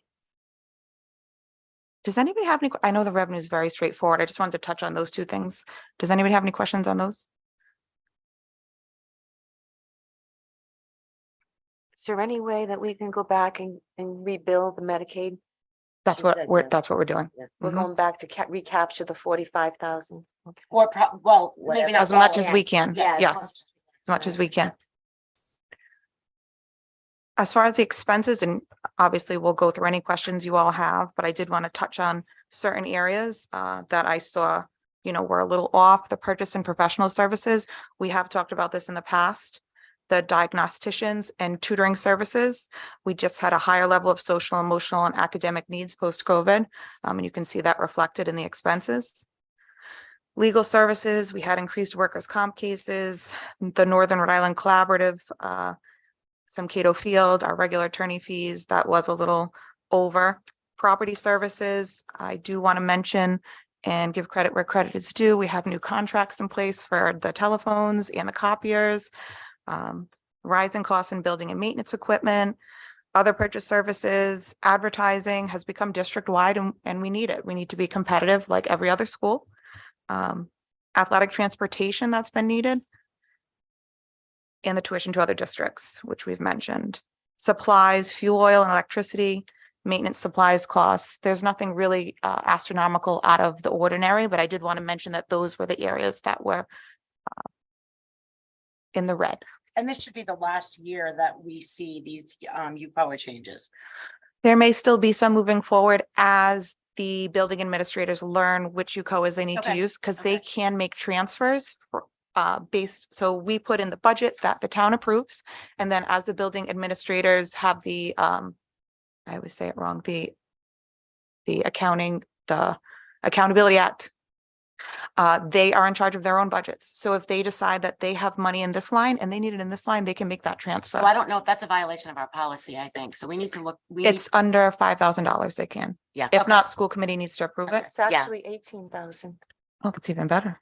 Go Yeah. back and pull the policy. Last I saw was, Oh, okay, yeah, I'll look. okay, I just Yeah, wanna make that's, sure that. We Yeah, changed it it's to under the, 18,000. it's under the cap, but I would just like to say that the building principals and the department heads and the clerks at the buildings have done a great job in adjusting Sure, to it's a big the issue, new, yeah. it's a Yep. big lift and they're learning a lot and they're still gonna be learning this year. Sure. So No, that's a good we're point, yeah. here to support them Right, and help right. them through the process, but they've done a really good job moving to this new system and responsibility. and what I was able to do with this year's budget as I built it into the system is I can show the approved FDM budget and then I can approve the transfers that the building administrators had asked for and show where the expenditures went. So I'll be able to show you all that information. So as we build the budget moving forward, you can say, hey, we think we should put money here, but look at what the building administrators wanted and where they needed it. So I just took a jump to the the district advertising costs. So it, obviously a difference of $37,000. So I think some of this is through this is inclusive in monies that were allocated, but through PR. Yes. So Yes. we're very firm as a committee that Mary with her billboard and all, that I want to say it was like $40,000 that we had for PR purposes. So I Yes. don't know that it was probably under something else. Right. Right. You're right, Colleen. And that was the figure, that Mary. We Yeah, fixed, wasn't it Right. just, yeah. we fixed it in the budget. Yep. This is just an analysis of last year's budget.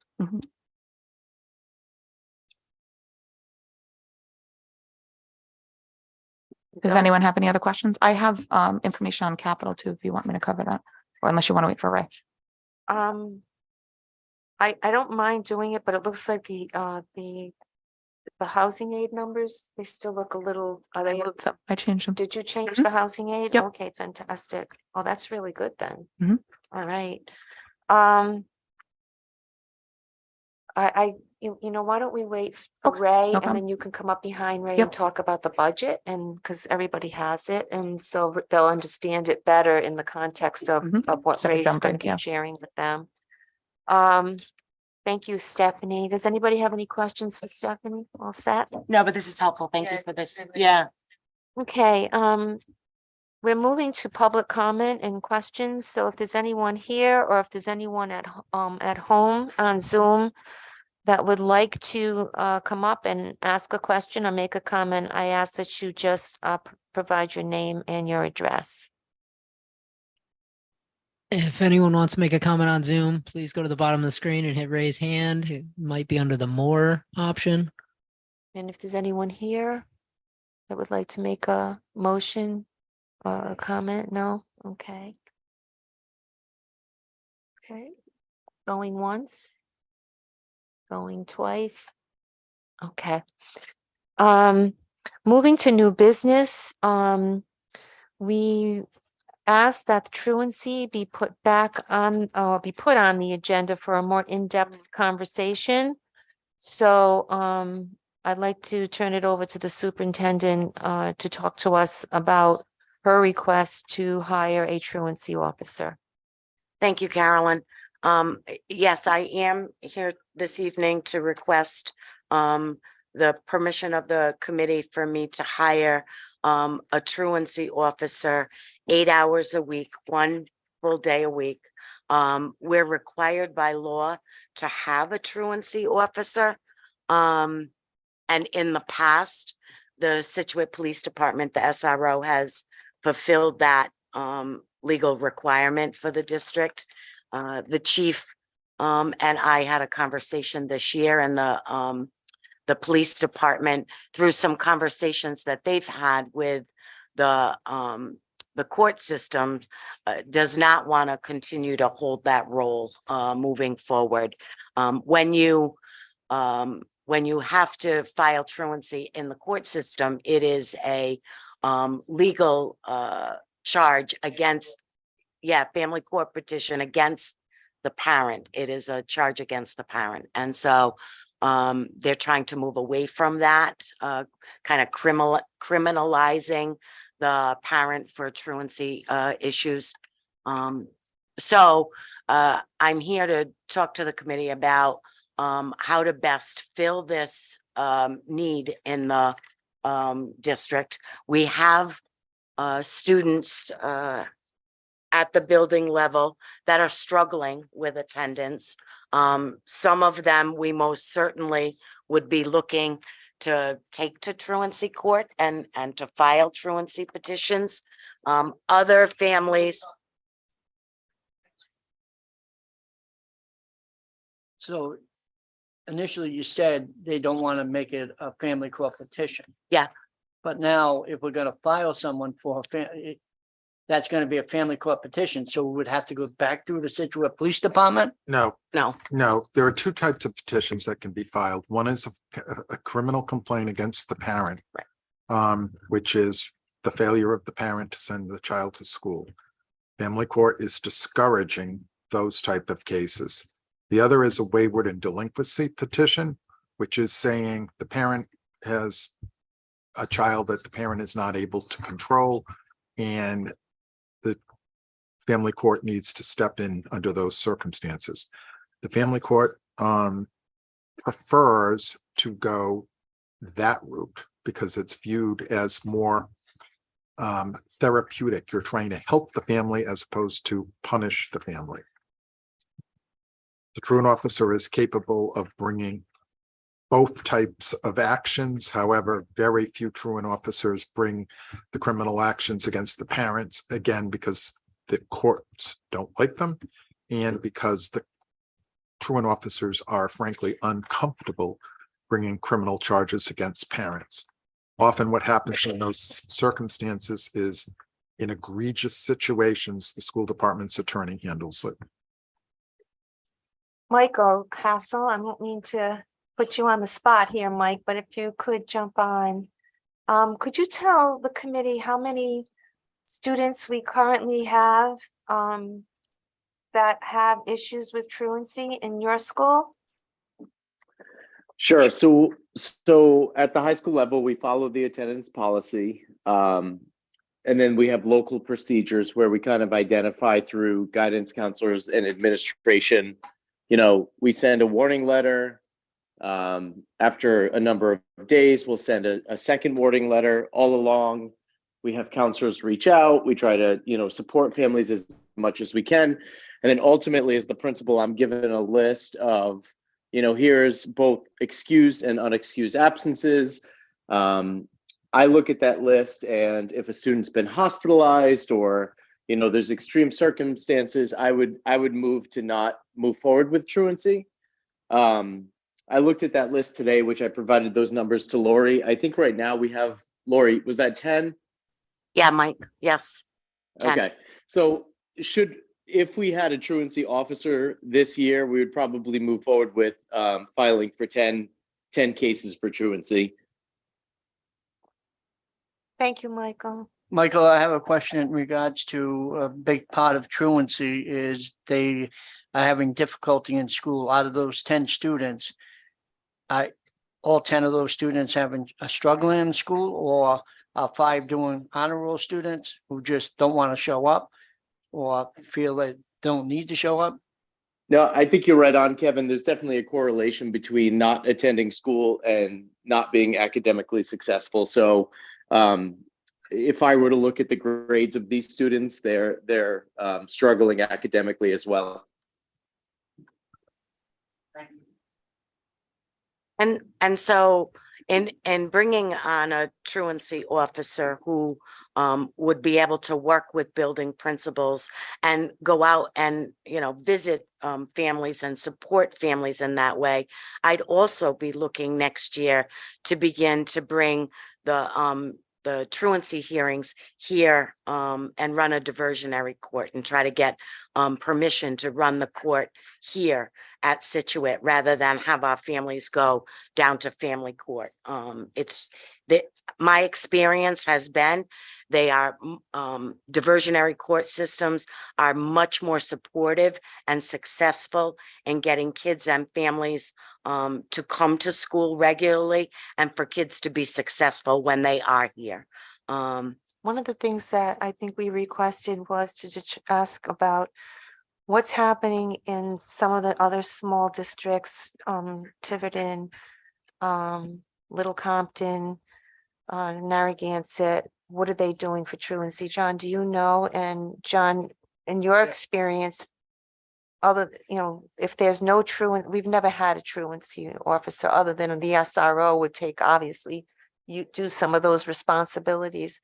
In lieu of that, what are you seeing in other districts? You might, Your mic. Yeah, of the ones you mentioned, the only one that I can speak to is Little Compton, and frankly, Little Compton does not have a high school. So truancy is the biggest problem with truancy is middle school and high school.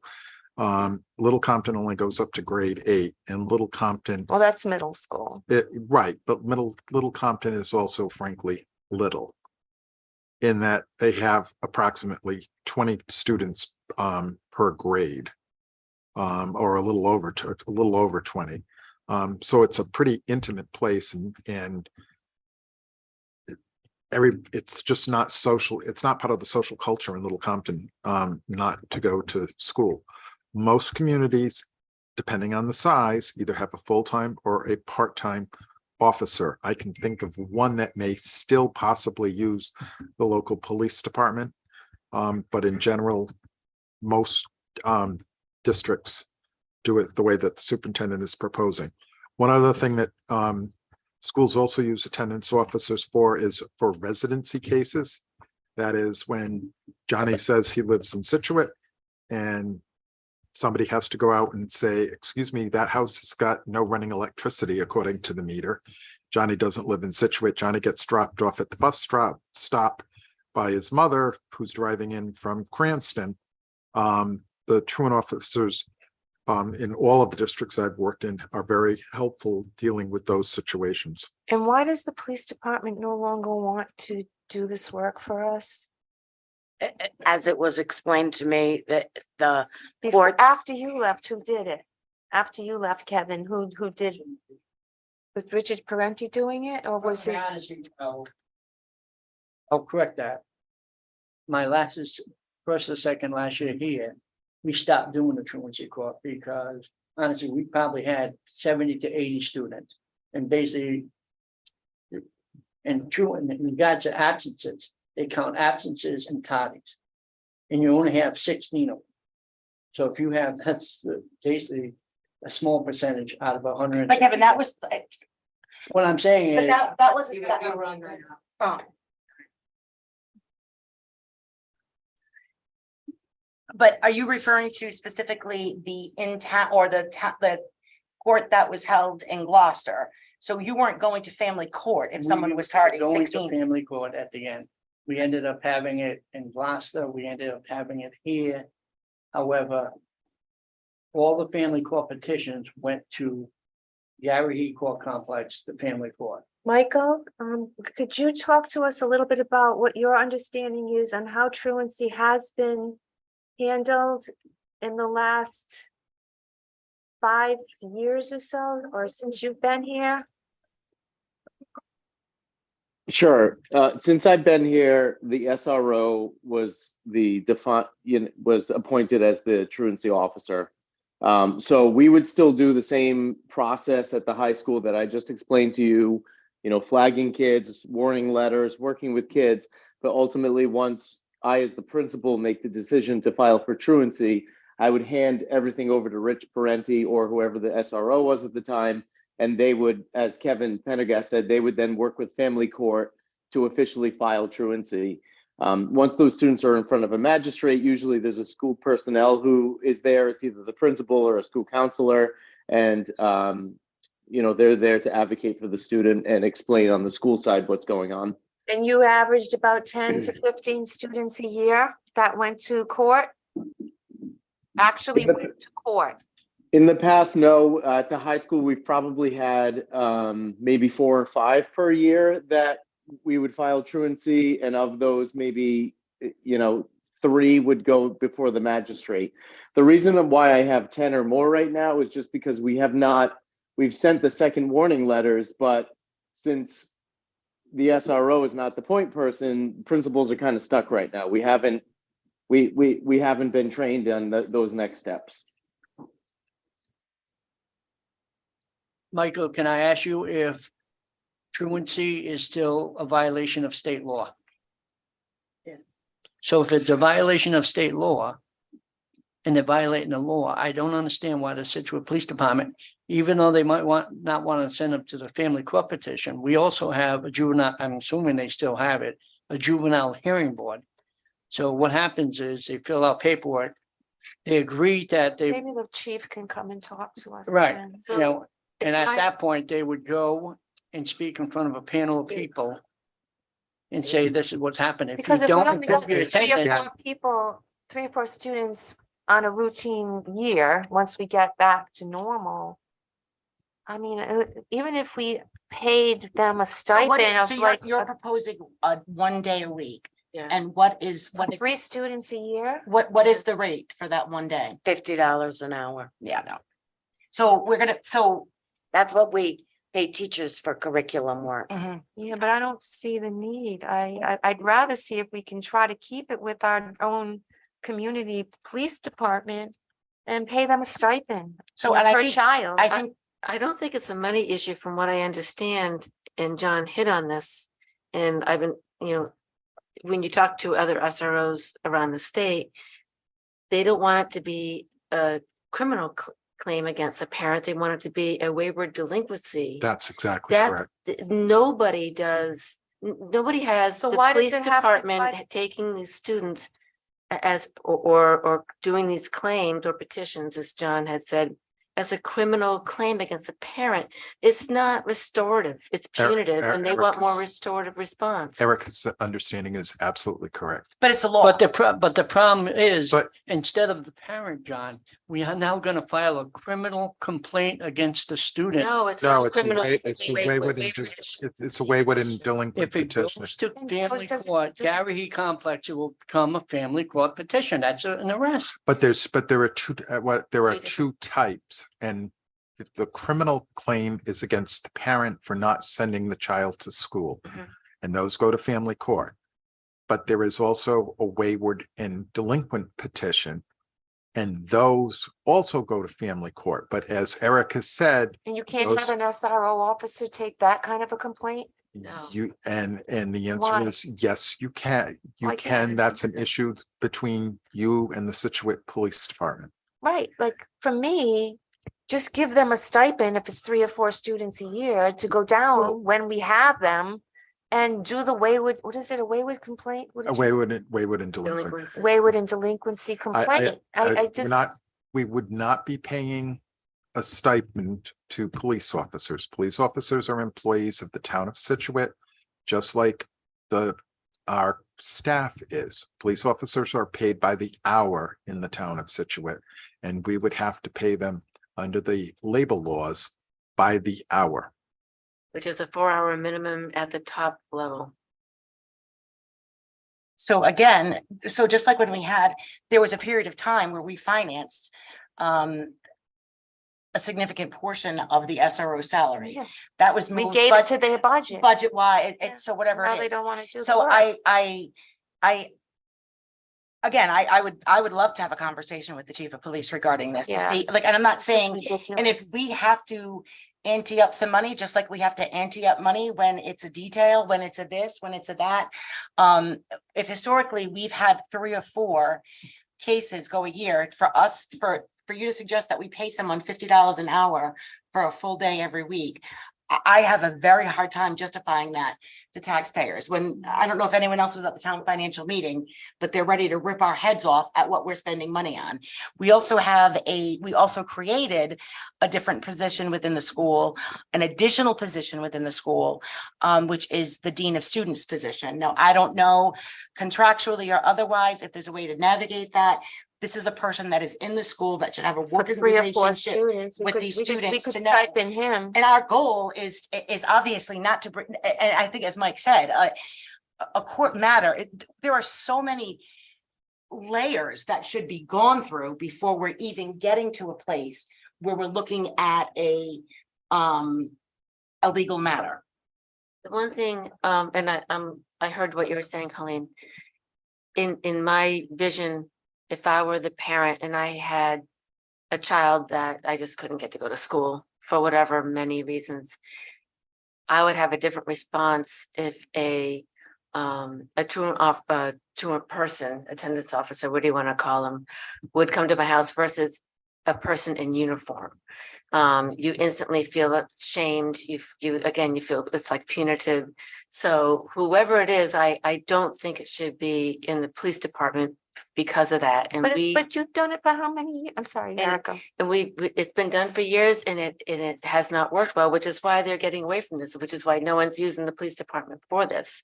It's punitive, not restorative, and we're spending so much time on wellness and mental health and wellness, and the attitude isn't what's wrong with the kid, it's like what happened to you, and we're there to help them So restore. I would like, if that's the case, then I think I would like to go back to the dean of students. We took that position. what I and don't stripped understand- away a lot of, some of the work that, not a lot, but we separated some of that work and moved to the assistant principal there.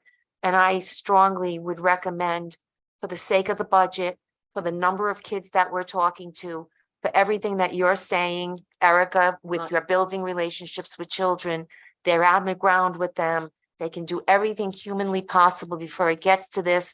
And then they know this person, they can take them to, and I still, if we can get the court here, I would still recommend doing it, but I don't know if you could do that for 3 or 4 students a And year. I'd certainly hope, and I think Mike alluded to it, from the that's- perspective that you're taking is that, Do you want to spend a full day a week or $50? I have a question. What is the training that's required to be a truant officer? As a practical matter, none. I've indicated to the superintendent that whatever the school committee decides to do, that my office will, and we've done this with small local educational agencies, will provide the training, but it's not part of what we do on a regular basis, is to go to truancy court. So because I don't know really what the position is, and Kevin, you probably do. If we currently have 10 students this year, 10 students, like what hours, how many hours are we talking about? What's involved in the paperwork and taking 10 students to? family Or court? a student, so we can. Oh, let's start with one student. Honestly, What is involved? the with that? paperwork is, and honestly, this is where it's confusing me. When you file a petition with family court, it's a wayward and delinquent child. Yeah. That's what it is. So that being said, it takes probably 5 minutes to fill the paperwork out. Oh, and It's then, just a court complaint, you fill it out. okay, It's the documentation that Mr. Hassel has spoken about. You Which have is forms, being you done send it by out. the school. We have sent out a letter, September 30th. You have missed 4 or 5 days of school. We bring this to your attention, the state law states blah, blah, blah. Oh, it's now December. we noticed that you are up to 15 days absent. Yeah, it's just a basic form that's already, you're just putting in the person's name and changing the statistics of his date absent. But to answer Erica's then question, the- how long does it take like to go to court? Yeah, go to right? court. Okay.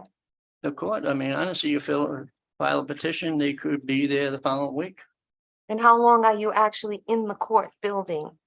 In the court, yeah, I mean, it all depends, and this is the problem, it wasn't Could be that there all it day. didn't work. It wasn't the right place for Situate students going to the city of Providence when you got hardcore criminals coming in as juveniles. So. You know what I mean? So they're looking and say, well, we got the Situate petition and they're filing a wayward So if child. we have three or four students annually, and I know we've got a little bit more of a backlog this year, but if we get caught up on that, can you get the court to come here for 3 or 4 students? I don't know. Can we go to the next, like Smithfield, who else has one Pontiac. other than Pontiac? Or Johnson, either one, but no, it's- Johnston? Can we, what I'm saying is like, let's just go and use another like partner and use that. Coventry Or does. Coventry has one. How about if we partner with, you know, one of the truancy office, or the truancy people that they have, and say, we got 3 or 4 students, can we give you a stipend to do our 3 or 4 students and take them through the court? That's a lot less money than $50 an hour But for a full they're still day. gonna require someone all from year. this town right, so no matter. to who you do the paperwork. So but there's people within the school, so if we're able, and I'm not. Mike is getting the paperwork done. now, Again, like but the if we're dean of able to students. utilize someone like, Right. and not a person, but a position, a dean of students to be doing this is a person that should absolutely have, and I'm sure does have Relationship. a relationship with the Yeah. child, with the family. Again, we're talking about, and I know, like you said, you know, a policeman showing up at your door. I well, agree with that. I'm looking at After what's Eric- presented. I mean, before personally, Eric. I think, my personal opinion, we need to have Chief Rollinson come in and explain the reasonings they cannot do it.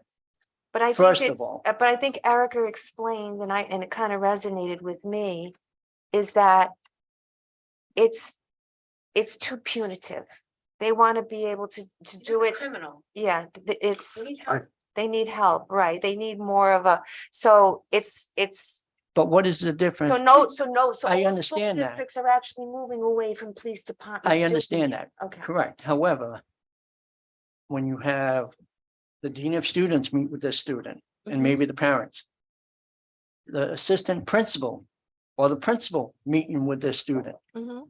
do you think a truancy officer is going to make a difference, or a police officer is going to make a difference in meeting this child? He just met the principal, they just met the principal, and it's not changing it. But I think the fact that they're actually going to a court or a hearing on it, that is a one more level up that definitely will drive the severity of it home. Right, but that's why I'm talking about. It'd be interesting to see why we cannot send this student to the juvenile hearing board. A juvenile hearing board is the same thing. The person's violated the But you law. just said they shouldn't go to Providence for that. This is not juvenile hearing board. It's held at night. It used to be held at night at the town hall. It would be run by a police officer with another agency. And they would come in and they would send it, they would fill out the paperwork. And the student would agree that they've been Have they violation. ever used that for truancy? They've never used that for truancy. That's So if generally they're be- changing their ways that they don't want to make it a He's criminal talking about the complaint, juvenile board. what I happens don't is know it'll who go there. would- And if would they get don't from follow the department to bring the those procedure cases that they're there. asking to Have have that better voice. attended, then it can be filed and changed from just a juvenile hearing board petition to a family court petition. It'll go from one step to the next step because they didn't do the things they It's a needed. step before going to family court. Correct. I think that's something to obviously investigate to see if it's something. So I think what Kevin was saying, I know you guys were talking like, No, I heard. no, Yeah. was that it's So an interim step. right. So, and it's been used historically for non-truancy issues. If children have. broken Right, so the say law, a if they- perfect example is someone broke the window in the school. So we call them down, the SRO would call them down, say you broke the window in the school, we got physical evidence that you broke it. Have his parents in there, sit down and say, you have a choice. You can admit to the charge and go to the juvenile hearing board and hear their sanctions, and you gotta follow them.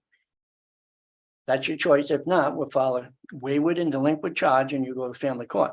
Most of them file and agree to go to the juvenile hearing board. Once they do that, they go in front of a panel. Honestly, that's, I think there's like 4 residents, a police officer and someone else. And they go there and they're gonna say, these are the things you have to do. If they don't do it, then they go to the family court. I'm not aware of anyone that uses the juvenile hearing board that way. I'm not saying that doesn't mean it can't be done. I'm just not aware of it. Yeah, I'm not sure. if I they- will say that the two things that do take time, one is the fact that the summons has to be served. Meaning that the truant officer has to go to the parent's home and hand the parent the summons to show up in court. You can't, leave it in the mailbox and so forth. You have to serve it. I know, but they have people that. Constables do that, don't they? Constable, yeah, and constables, and I use constables, and typically constables might cost me $150, $200. 3 times a year, I'm willing to spend it. 10 times a year, I'm willing to spend it. I'm just indicating. Listen, I would love to have a truancy officer all to I understand. ourselves. I just I'm think from just- a fiscally prudent perspective, I don't think it warrants this kind of an effort. I think we need it. I would rather see if we could do a couple of things. I think we have a dean of students. I'd like to see if the dean of students can get the paperwork done. And then have our superintendent, Lori, if you can, see if we could actually, what do they say when you share services with other? You share services I with know, another I used community. to say it all the time, but I can't think of the word. Anyway, to see if we can work with Coventry or any other district nearby where we could share whatever they've established. Let's not recreate the wheel for such a small amount of students for us. I have a question. And then give 1 second, and then actually ask if the dean of students is not the right person to take them there, ask what they would charge to take our 3 or 4 students and bring them forward to their court. Have their truancy Truancy officer officer do it. for service us. our kids. Yeah. Because that seems to be like, something that would be more, it's like an efficiency. You know what I mean? Who came up with the 8 hours a week? I did. And what would? Do you think is it up to 8 hours a week or is it 8 hours a week? I think it's up to 8 hours a week. And I was just wondering, like, what work gets done in 1 day a week? And is Well, there- and that may be chunked up because as John said, they have to serve the parent. So they may have to do that, quite honestly, on a Saturday morning. If the parent works days during the week, they may have to do it at night on a Saturday morning. So they have to be extremely flexible in order, depending on what the task is at hand, right? If they have to go to court, then they kind of have to block out almost a day for that. Because once you get there, you don't know when you're going to be called. Like you sit there and you just wait until So your if kid it's- gets called. if it's up to 8 hours a week, and is it a week where there's no work done at all? That is potentially a possibility, yes. I'd like to just remind the committee that it's not just truancy, but it's also about attendance issues. And attendance connects to the school's accountability rankings. So they look at our kids' attendance. And when I pulled the data from RIDE to look at, what our attendance looked like, the number of chronic absentee kids by school, according to RIDE and the data we're sending them, the middle school has 27 kids that are chronically absent. North Situate has 30, Hope has 26, Clayville has 23, and the high school has 72. So those are the numbers that But RIDE. honestly, not to interrupt you, Yep. but it needs to have further breakdown. Yep. Is it tardies or absences? That's a Chronic. huge thing. chronic It's absenteeism. absences. They don't count tardies towards that, And Kevin. by the way, tardies don't get you to don't get Yeah, you they to won't get tru- you to truancy into either. truancy court. Truancy court's attitude is if the child shows up at some point, the day, for their purposes, the day counts. So did you want to say something? Yeah. Can you just come to the mic, please? Thank you. Love the idea of the juvenile board again. We had it at one time here in Situate. Largely at that time, it was for the kid broke the window and whatever and under age 18. So the chief of police would bring them before a group of community members. They met at the town hall.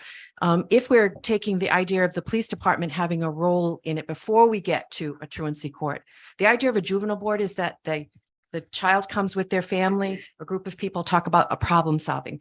It is intended and described in Rhode Island as restorative justice. So a juvenile board, Barrington has one, by the way, in case we're trying to be, again, more like Barrington. They have a juvenile board in which, I'm sorry, just let me throw that one in there. The attempt is for restorative justice. So the idea of having everyone see this is a problem, how are we going to solve that? If the family, the child agrees that they willfully didn't attend school, you know, there's a difference between, like, when you're not in the seat, you're not in the seat. That's Lori's point. So chronic absenteeism has this facet of truancy to it, but it also has the idea of, like, you've been out 49 days and you're sick because your parents are calling in that you're sick every day. So Kevin, in our power school system, we can code what kind of absence it is. But the bottom line is, if you're not in that seat, if you're not in that seat and your absenteeism is 10% of the school year, you're in trouble of having not being able to meet those goals. So chronic absenteeism, Lori gave the numbers. I mean, we've been dealing with it all year long. The idea that these are excused absences for some kids, but they're not in that seat. On the other end of it, the truancy piece, the juvenile board would be a perfect way to address restorative justice. Bring the kids to that community. It's community members who volunteered years ago. It was a police officer, the chief of police brought them. And then there was a conversation about how to do that. There was an agreement out of that board. And if they didn't follow through with whatever was said to be done, you know, get the kid back in school, whatever, then the next step that was the police officer would bring before the court a petition saying two things. We're either going to bring an offense against you as the parents because you're the ones who are the problem.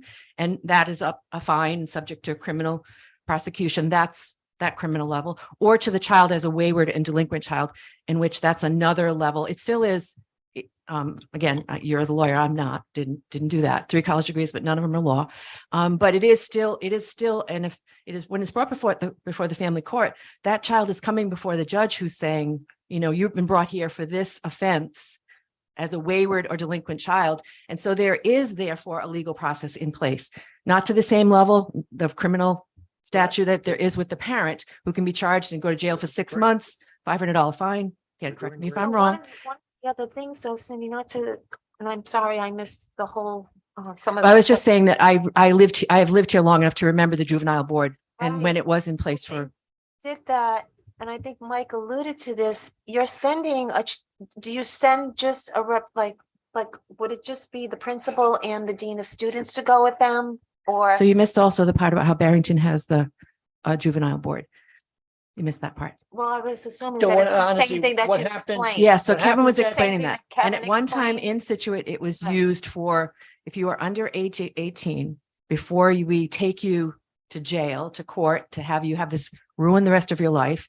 You broke someone's window, you did something, the police chief would bring that to this community board, and then decisions would be made about how they were going to be restored. The kid But had to pay staying for within it, the community community, service, yeah. whatever. It didn't have to go to the family court system. The idea that the family court system doesn't want this should be a good thing for us, because we want there to be a way to restore. We want these kids to be in school. I We like want to it. find a way to work with the Keeping families. it in our own community. And it would do just that. So the chief of police, while he doesn't want to have a truancy officer, and I don't know what the status of that all is, but eventually, if it need be, if the child and family did not comply with what the juvenile board set in place, then the next step would be potentially that petition, you know, either toward the family or toward the child for the wayward So delinquency. how do we move from here, everybody? I mean, it sounds to me So like, one thing I'm you missed, sorry. Carolyn, as Go well, ahead. is that it's not 8 hours a week, it's like up to 8 hours a week. So sometimes the person may not work at all. It all depends. As Lori was saying, you have to, and John was saying, you have to, give a summons to the parent, and if they work, you have to do it at night, you have to do it, or may have to do it on a weekend. So this person, if we're asking the dean to deliver summons or someone I else would, at the if school we- if at that's- nighttime or the weekends. We would be utilizing a constable for that. I don't think that we would be ever using. Well, what Our about data this? I students. mean, I don't have a So it's problem. not if- absolutely 8 hours a week, it's like up to. why can't we just give them a stipend of $1,000 per student? If it's 3 students, they get $3,000 and it's $1,000 to deliver the thing and take them to the court and that's it. It's But honestly, $1,000. that might be more than It's worth, the 80 hours. Yeah, it might be. Yeah. it could be good. I agree with that. Yeah. 80 what? hours, which I It mean, might be And worth $50 an Well, it's gonna hour. work. You will get more than that. You're It's gonna get $50. Well, let me $400 a just- day. let me just tell you what it would cost a year to have a $50 an hour. But it's Oh, not you're full saying- time, it's So up the- to 8 hours. That's not how it was presented. No, I had asked. That, I'd asked who came up with the 8 hours and Lori said she did. Is it always gonna be? Yeah, but 8 hours? somebody, you quoted it was 17,000 a year. When I asked you. Yeah, well, we were talking about from now till the end of the year, I thought that was the question you asked. No, I right? was just asking you, what was the annual charge? But let me just ask the question differently. Erica. If, for me, you're talking about a day. I'm talking about if they have to, one day they have to, deliver that. The next, just $1,000 to process the student from the beginning to the end. Yeah, And but it, what I don't, it happens could if be there's 25 students? That's $25,000. well, I think 3 historically. to 4 students? We, No, right if now there's we've got 25 10. truancies. yeah, but Mike just said, and I'd like to see the statistics of how many people over the last 5 to 7 years. Actually that got we've all the actually way. brought to truancy. court. So I to, think we should see and that. Well, we can't I look at appreciate the that last 5 to question. 7 just because we had COVID. that's right, and I'll And so, tell you. that We'd have to go back before then. Is on the rise everywhere. This is not just Situate. Correct. It is happening everywhere. This is a result of COVID. I also. Which So is it's not not a- going to be solved by sending either a uniform or a non-uniform person to a person's house. So this is a piece of it, but as far as attendance and truancy, this is something that is deep-seated within not just Situate, where everywhere. There's been a laissez-faire about attitude about sending kids to school. There's been, so there's multifaceted, but we're not going to solve that with either a uniform police officer or a person that used to be a uniformed police officer walking up with, in plain clothes. Those answers need to be much more deep rooted. And if our attendance levels are what they are there, what are we doing about that? Again, I don't think someone's going to their house and saying you've been out this many times is going to change everything. It won't change everything, but it is another intervention. But That's all, Colleen. Lori, what were you Um, saying about they're not just truancy officers, not just about truancy, it's also about attendance. Yeah, Like you spoke to. that's what Colleen But, just spoke to. Therefore, how do they do, what attendance intervention do they do? They do home visits. They work with the dean of students and the guidance counselors and the principals, and the families. So They, where are our school psychologists? Where are our school social workers? If right we- now, they're all dealing with Okay. kids and trauma, Wanna just- right? I'm sorry. Yeah. It's too heavy. We're too heavy. We've added so much to the central office. What have Now- you added to central office? Well, we added we started in the HR person. We don't have that position. And we added an additional position in the high school. We're advocating for a curriculum director, which are 2 senior positions. And I'll tell you, when we added the additional position in the high school, it was a tough sell to the council. Yeah, And they're that's- still talking about it today. I understand that, Carol, And it's but gonna be a that's not tough sell for central this. office. That is not central office. It's But administration. it is building based, It's yes. administration. Yeah. It's building base that came out of central office. So a lot of what was done, we're going too far off track, I think. I think we can have that conversation. for another, to address the truancy officer. Only because I don't really, I'm learning a lot about it. So it's beneficial to me because you're married to, The only- Over there, you know the information. The only additional piece I'd like the committee to consider is if, Carolyn, you've talked about having the dean of students, if that's the way the committee wants to go, that is fine, but you'll have to meet with Maureen and do an MOU for that because he's in the teachers bargaining unit. I just want to be clear about that. Well, let me just, and I agree, this is a little Right. like information overload because. we just- Sorry. No, I'm talking about, because there's a lot of good ideas out Yep. there. And I think what we need to do is we need to, I think, does the committee feel as though that the most beneficial way to address this for the student is to come back and try to see if the community can reinstate that juvenile board? To me, I would love to do that because it's community-based. It's like that interim will that get- step. I think, How do I we don't, I'm pursue asking, that? I think. Honestly, it's I don't the even know if chief it's is- been disbanded. I have no idea. I think it's a conversation with the chief, and Right.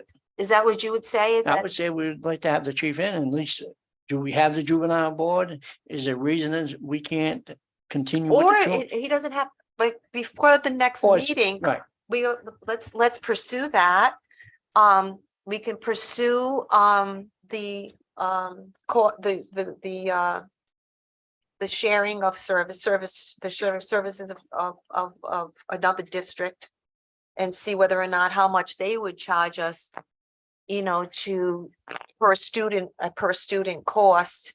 And ask them if there's an opportunity to use their. Because even if, let me ask, some of you more experts than I. If we go into the board. And we can't move the student or correct the student's behavior. Can we then go to the Coventry? Do we still have to take them to family court, or can we just take them to Coventry? Or do we wanna? I'm gonna dodge that question because as I told you, I have not experienced anywhere going to a juvenile hearing board first. And I want to answer the question for you, whether the Well, then- law that creates juvenile hearing boards gives them any Authority. authority whatsoever. Right, so you I don't have know some the answer to homework to that. do for that too, That's okay? fine. So if you can look into that for us. Sure.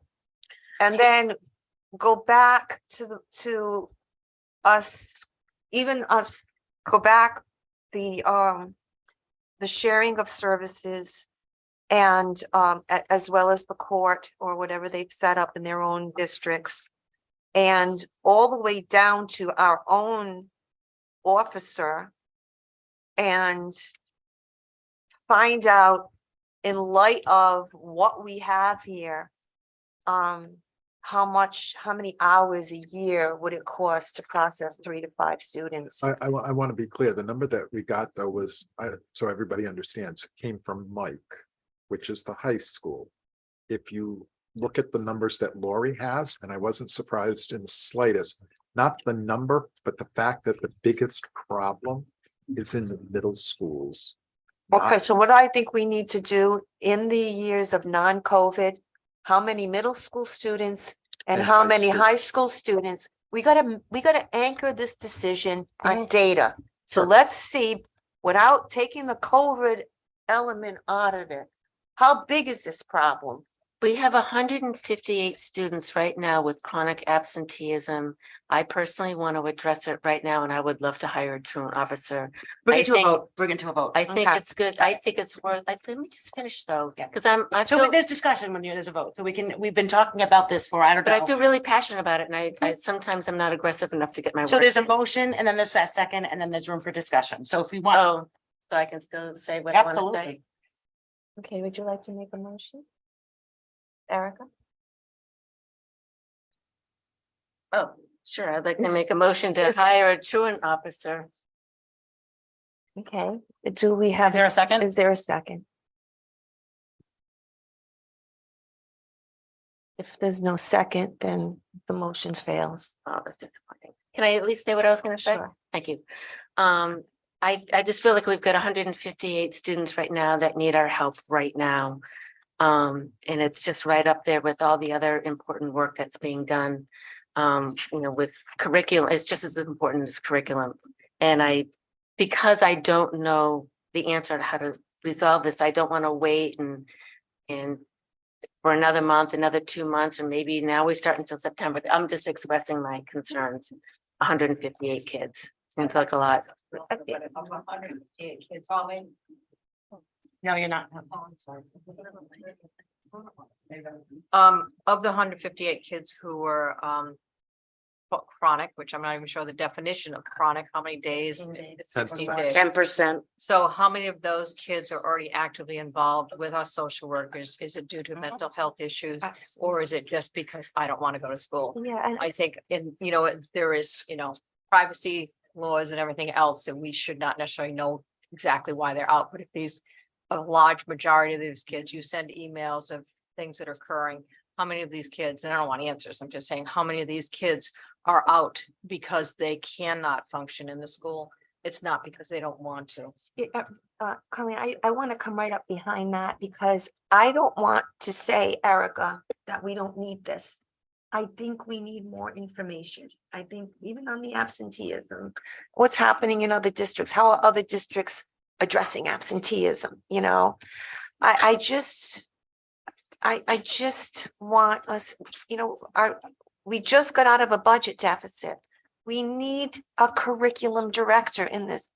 If nothing comes out of this curriculum report, I think it's going to say that we desperately need to keep Ozzy. And it's a big number. And we have a couple of years to kind of build that in. But I just want to be sure that if we hire anything or create any additional expenses for this purpose, that we can come up behind it and say, this is the data, these are the alternatives that we looked at, and this is how we want to move forward. And not only with truancy, but with attendance. Is that what you're saying, Erica, as well? Where'd you come up with the number of 158? Lori gave Lori, sorry. 26, 27 to 27, 30, 26, 372. 158. I did on my phone.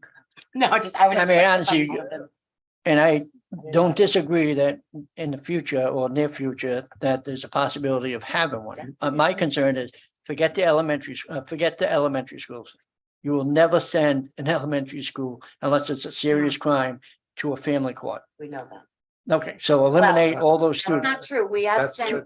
yeah. we have If it's a sent- serious crime or something But serious, it's rare. It's it's rare. Usually So you're it's a looking whole at middle family. school and high school. Right. I just think we need more data and more information about surrounding communities and even speak with the chief, like, is there a juvenile hearing board still in place?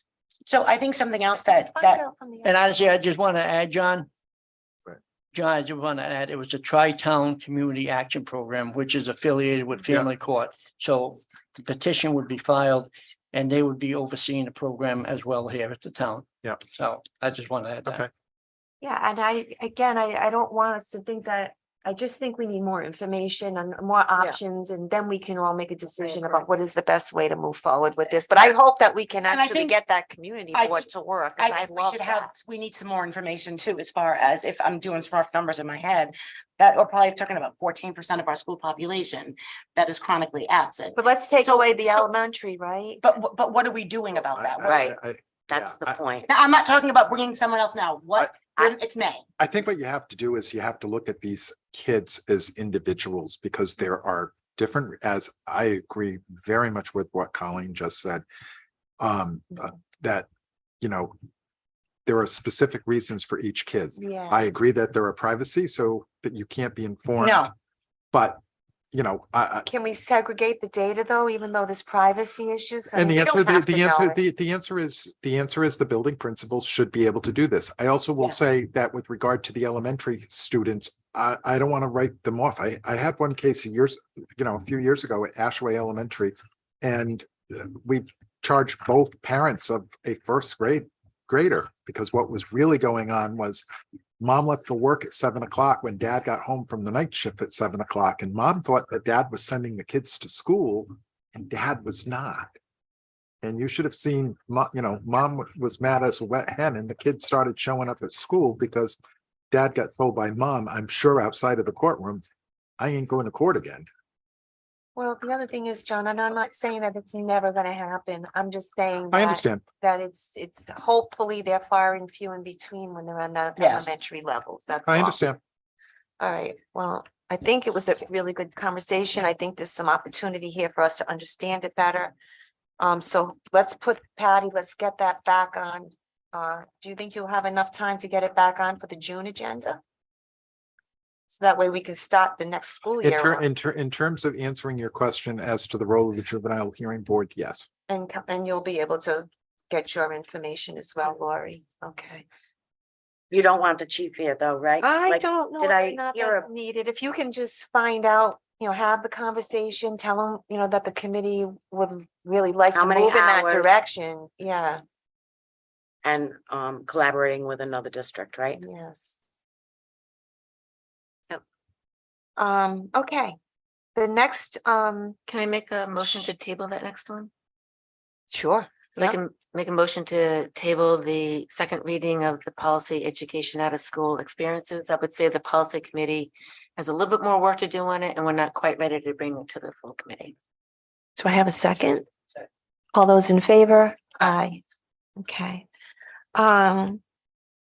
The next agenda item is the second reading and approval of the policy 8080 transportation. Do I have a motion to approve? I'll make a motion to approve policy 8080 transportation. Do I have a second? Second? All those in favor? Oh, I do have a few Discussion. comments on it. Okay. Patty, in the second paragraph, it shall be the responsibility of the superintendent of schools or his or her designee. Could you make that their designee? And anywhere you see his/her, could you? And in that same paragraph, John, I am following your lead on this. The last sentence, a request shall be made of the police department to certify in writing that each school department's bus route. Right, that's correct. It should be, you are So correct. district should be department. So anywhere where it says district, Patty, could you just? Yeah, you are not a district, you are a department.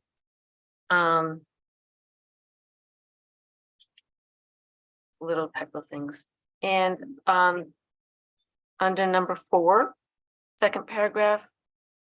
Approval of transportation requests may be rescinded when a student does not utilize transportation services for 10 consecutive, should it say school days? Or 10 days? I would encourage you to put the word school there. Yeah, that would be, when you look at 10 and it's a school week, I would think 2 weeks of, yeah. Right, and just that in on the actually the first page under section 1A B, just put a period at the end of that. Those are the only corrections I had. So I'd like to make a motion to move, wait. to approve. No, we already have a motion in a second I'm discussion. just going to right? amend it. Oh, We need to sorry. amend it based on her. But they're really grammatical things. Well, it's just grammatical, right? It's grammatical.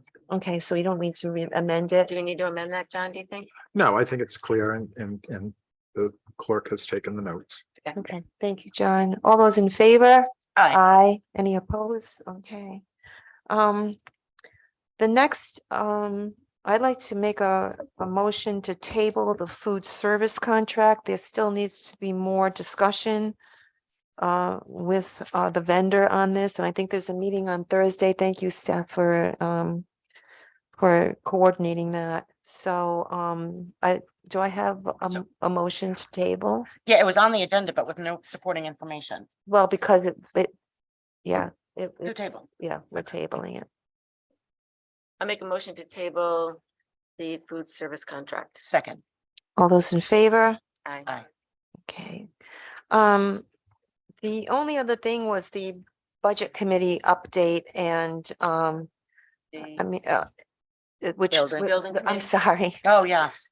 The building committee, which is a budget issue as well, but, and I really was hoping we would get somebody from the, either Ray or Jay here to talk about it, but I guess I can go through do you feel more comfortable doing it, or do you want me to just run down the list? No, I think it's fine for you to run down the list and Okay. I can give you a couple of updates Oh, based on a fantastic. conversation I had with Jason Okay. today. So I think it's really, if everybody could just pull out the capital budget and go to the FY 24 capital funding analysis. And I'm actually not going to talk about the numbers, and I'll leave you, Really? Stephanie, to do that. I just want to actually talk to you about the projects themselves. And I really feel like it's an important conversation for us to have. Because it's a significant investment that we're moving forward or moving towards in the summer, I'm hoping.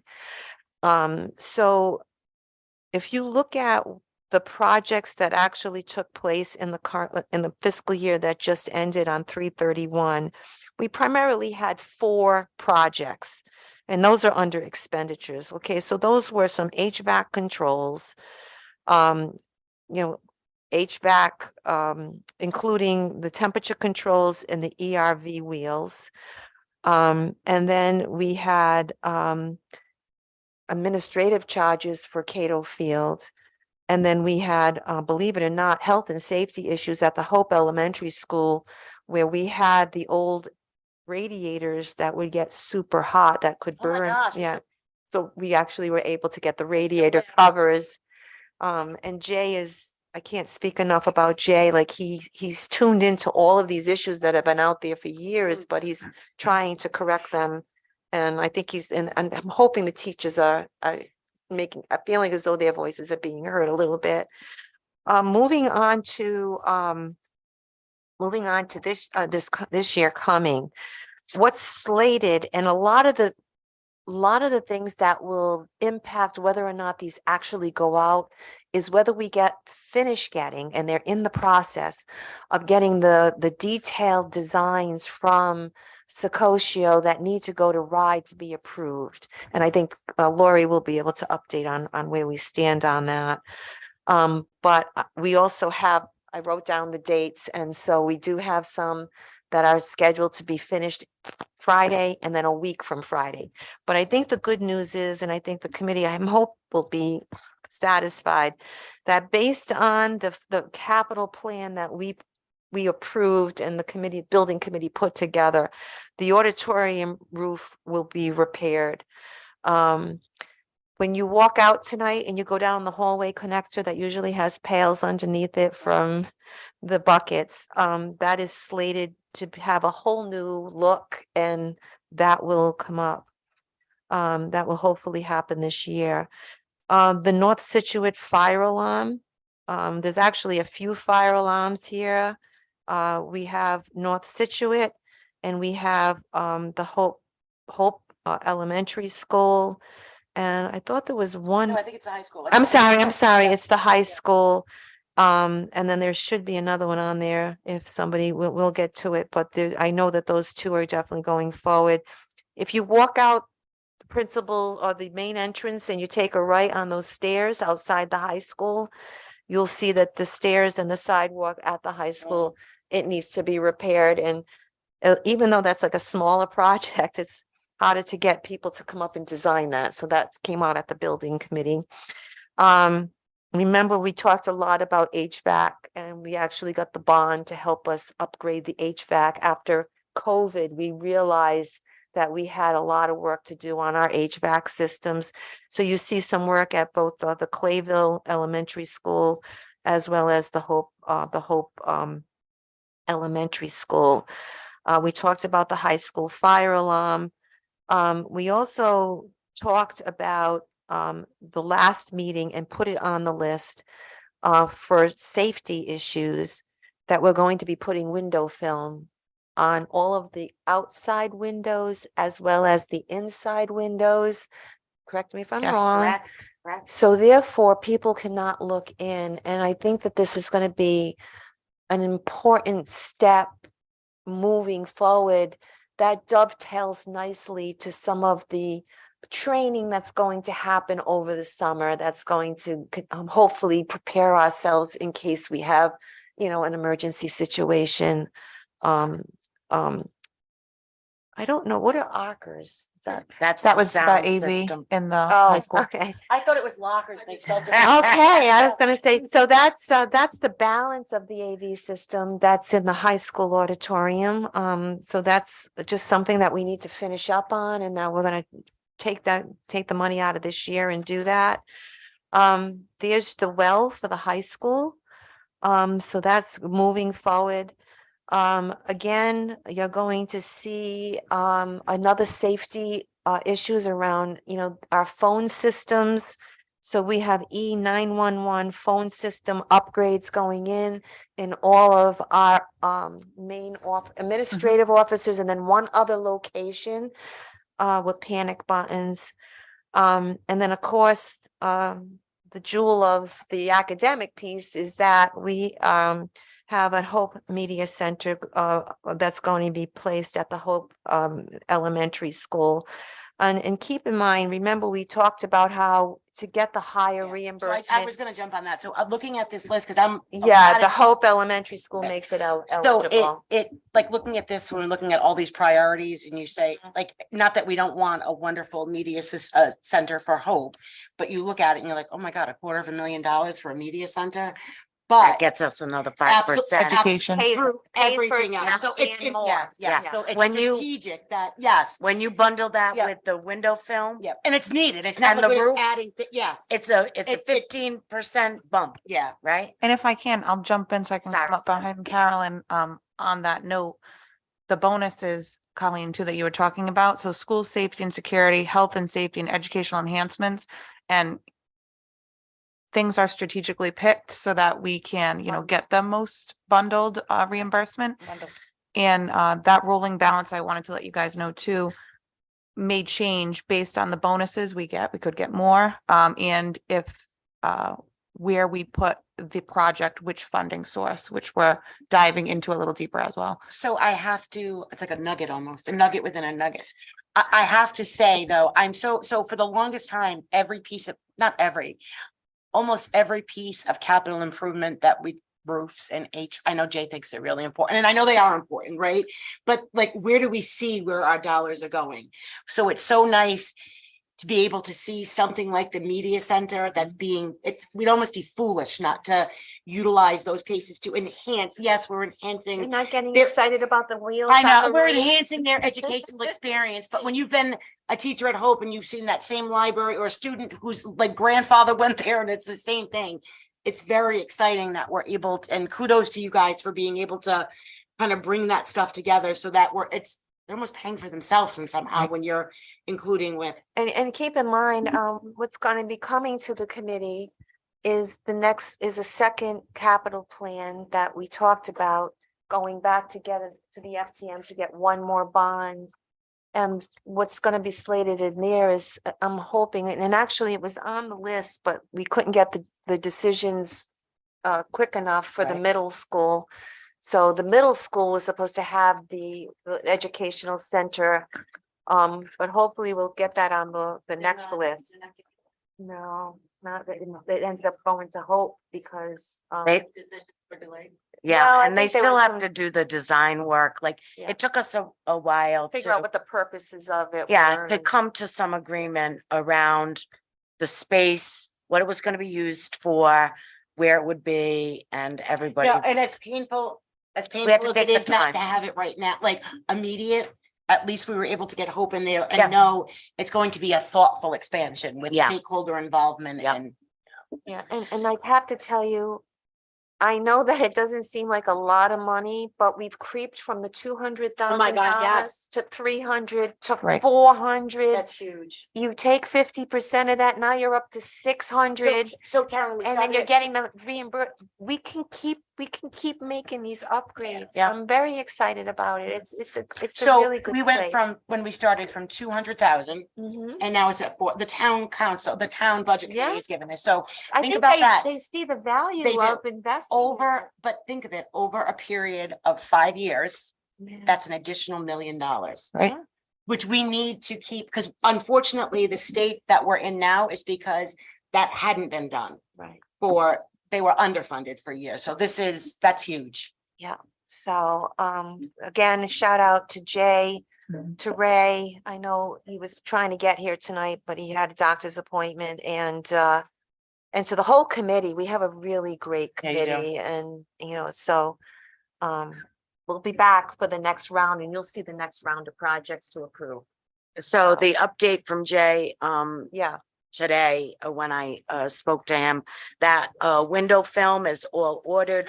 He's been in touch with the the company, and because we asked for pricing and measuring ahead of time, we have gone to the top of the list, which apparently is a really good thing because it's a hot item right now and people are gonna be waiting months and months. Kudos to So, Jay. You know what? so You know we're what? looking out. Good Lori, job. The other thing is though, too, and also the fire alarms have already been going to Yeah, RIDE, RIDE is, well, approving them. that's submitted.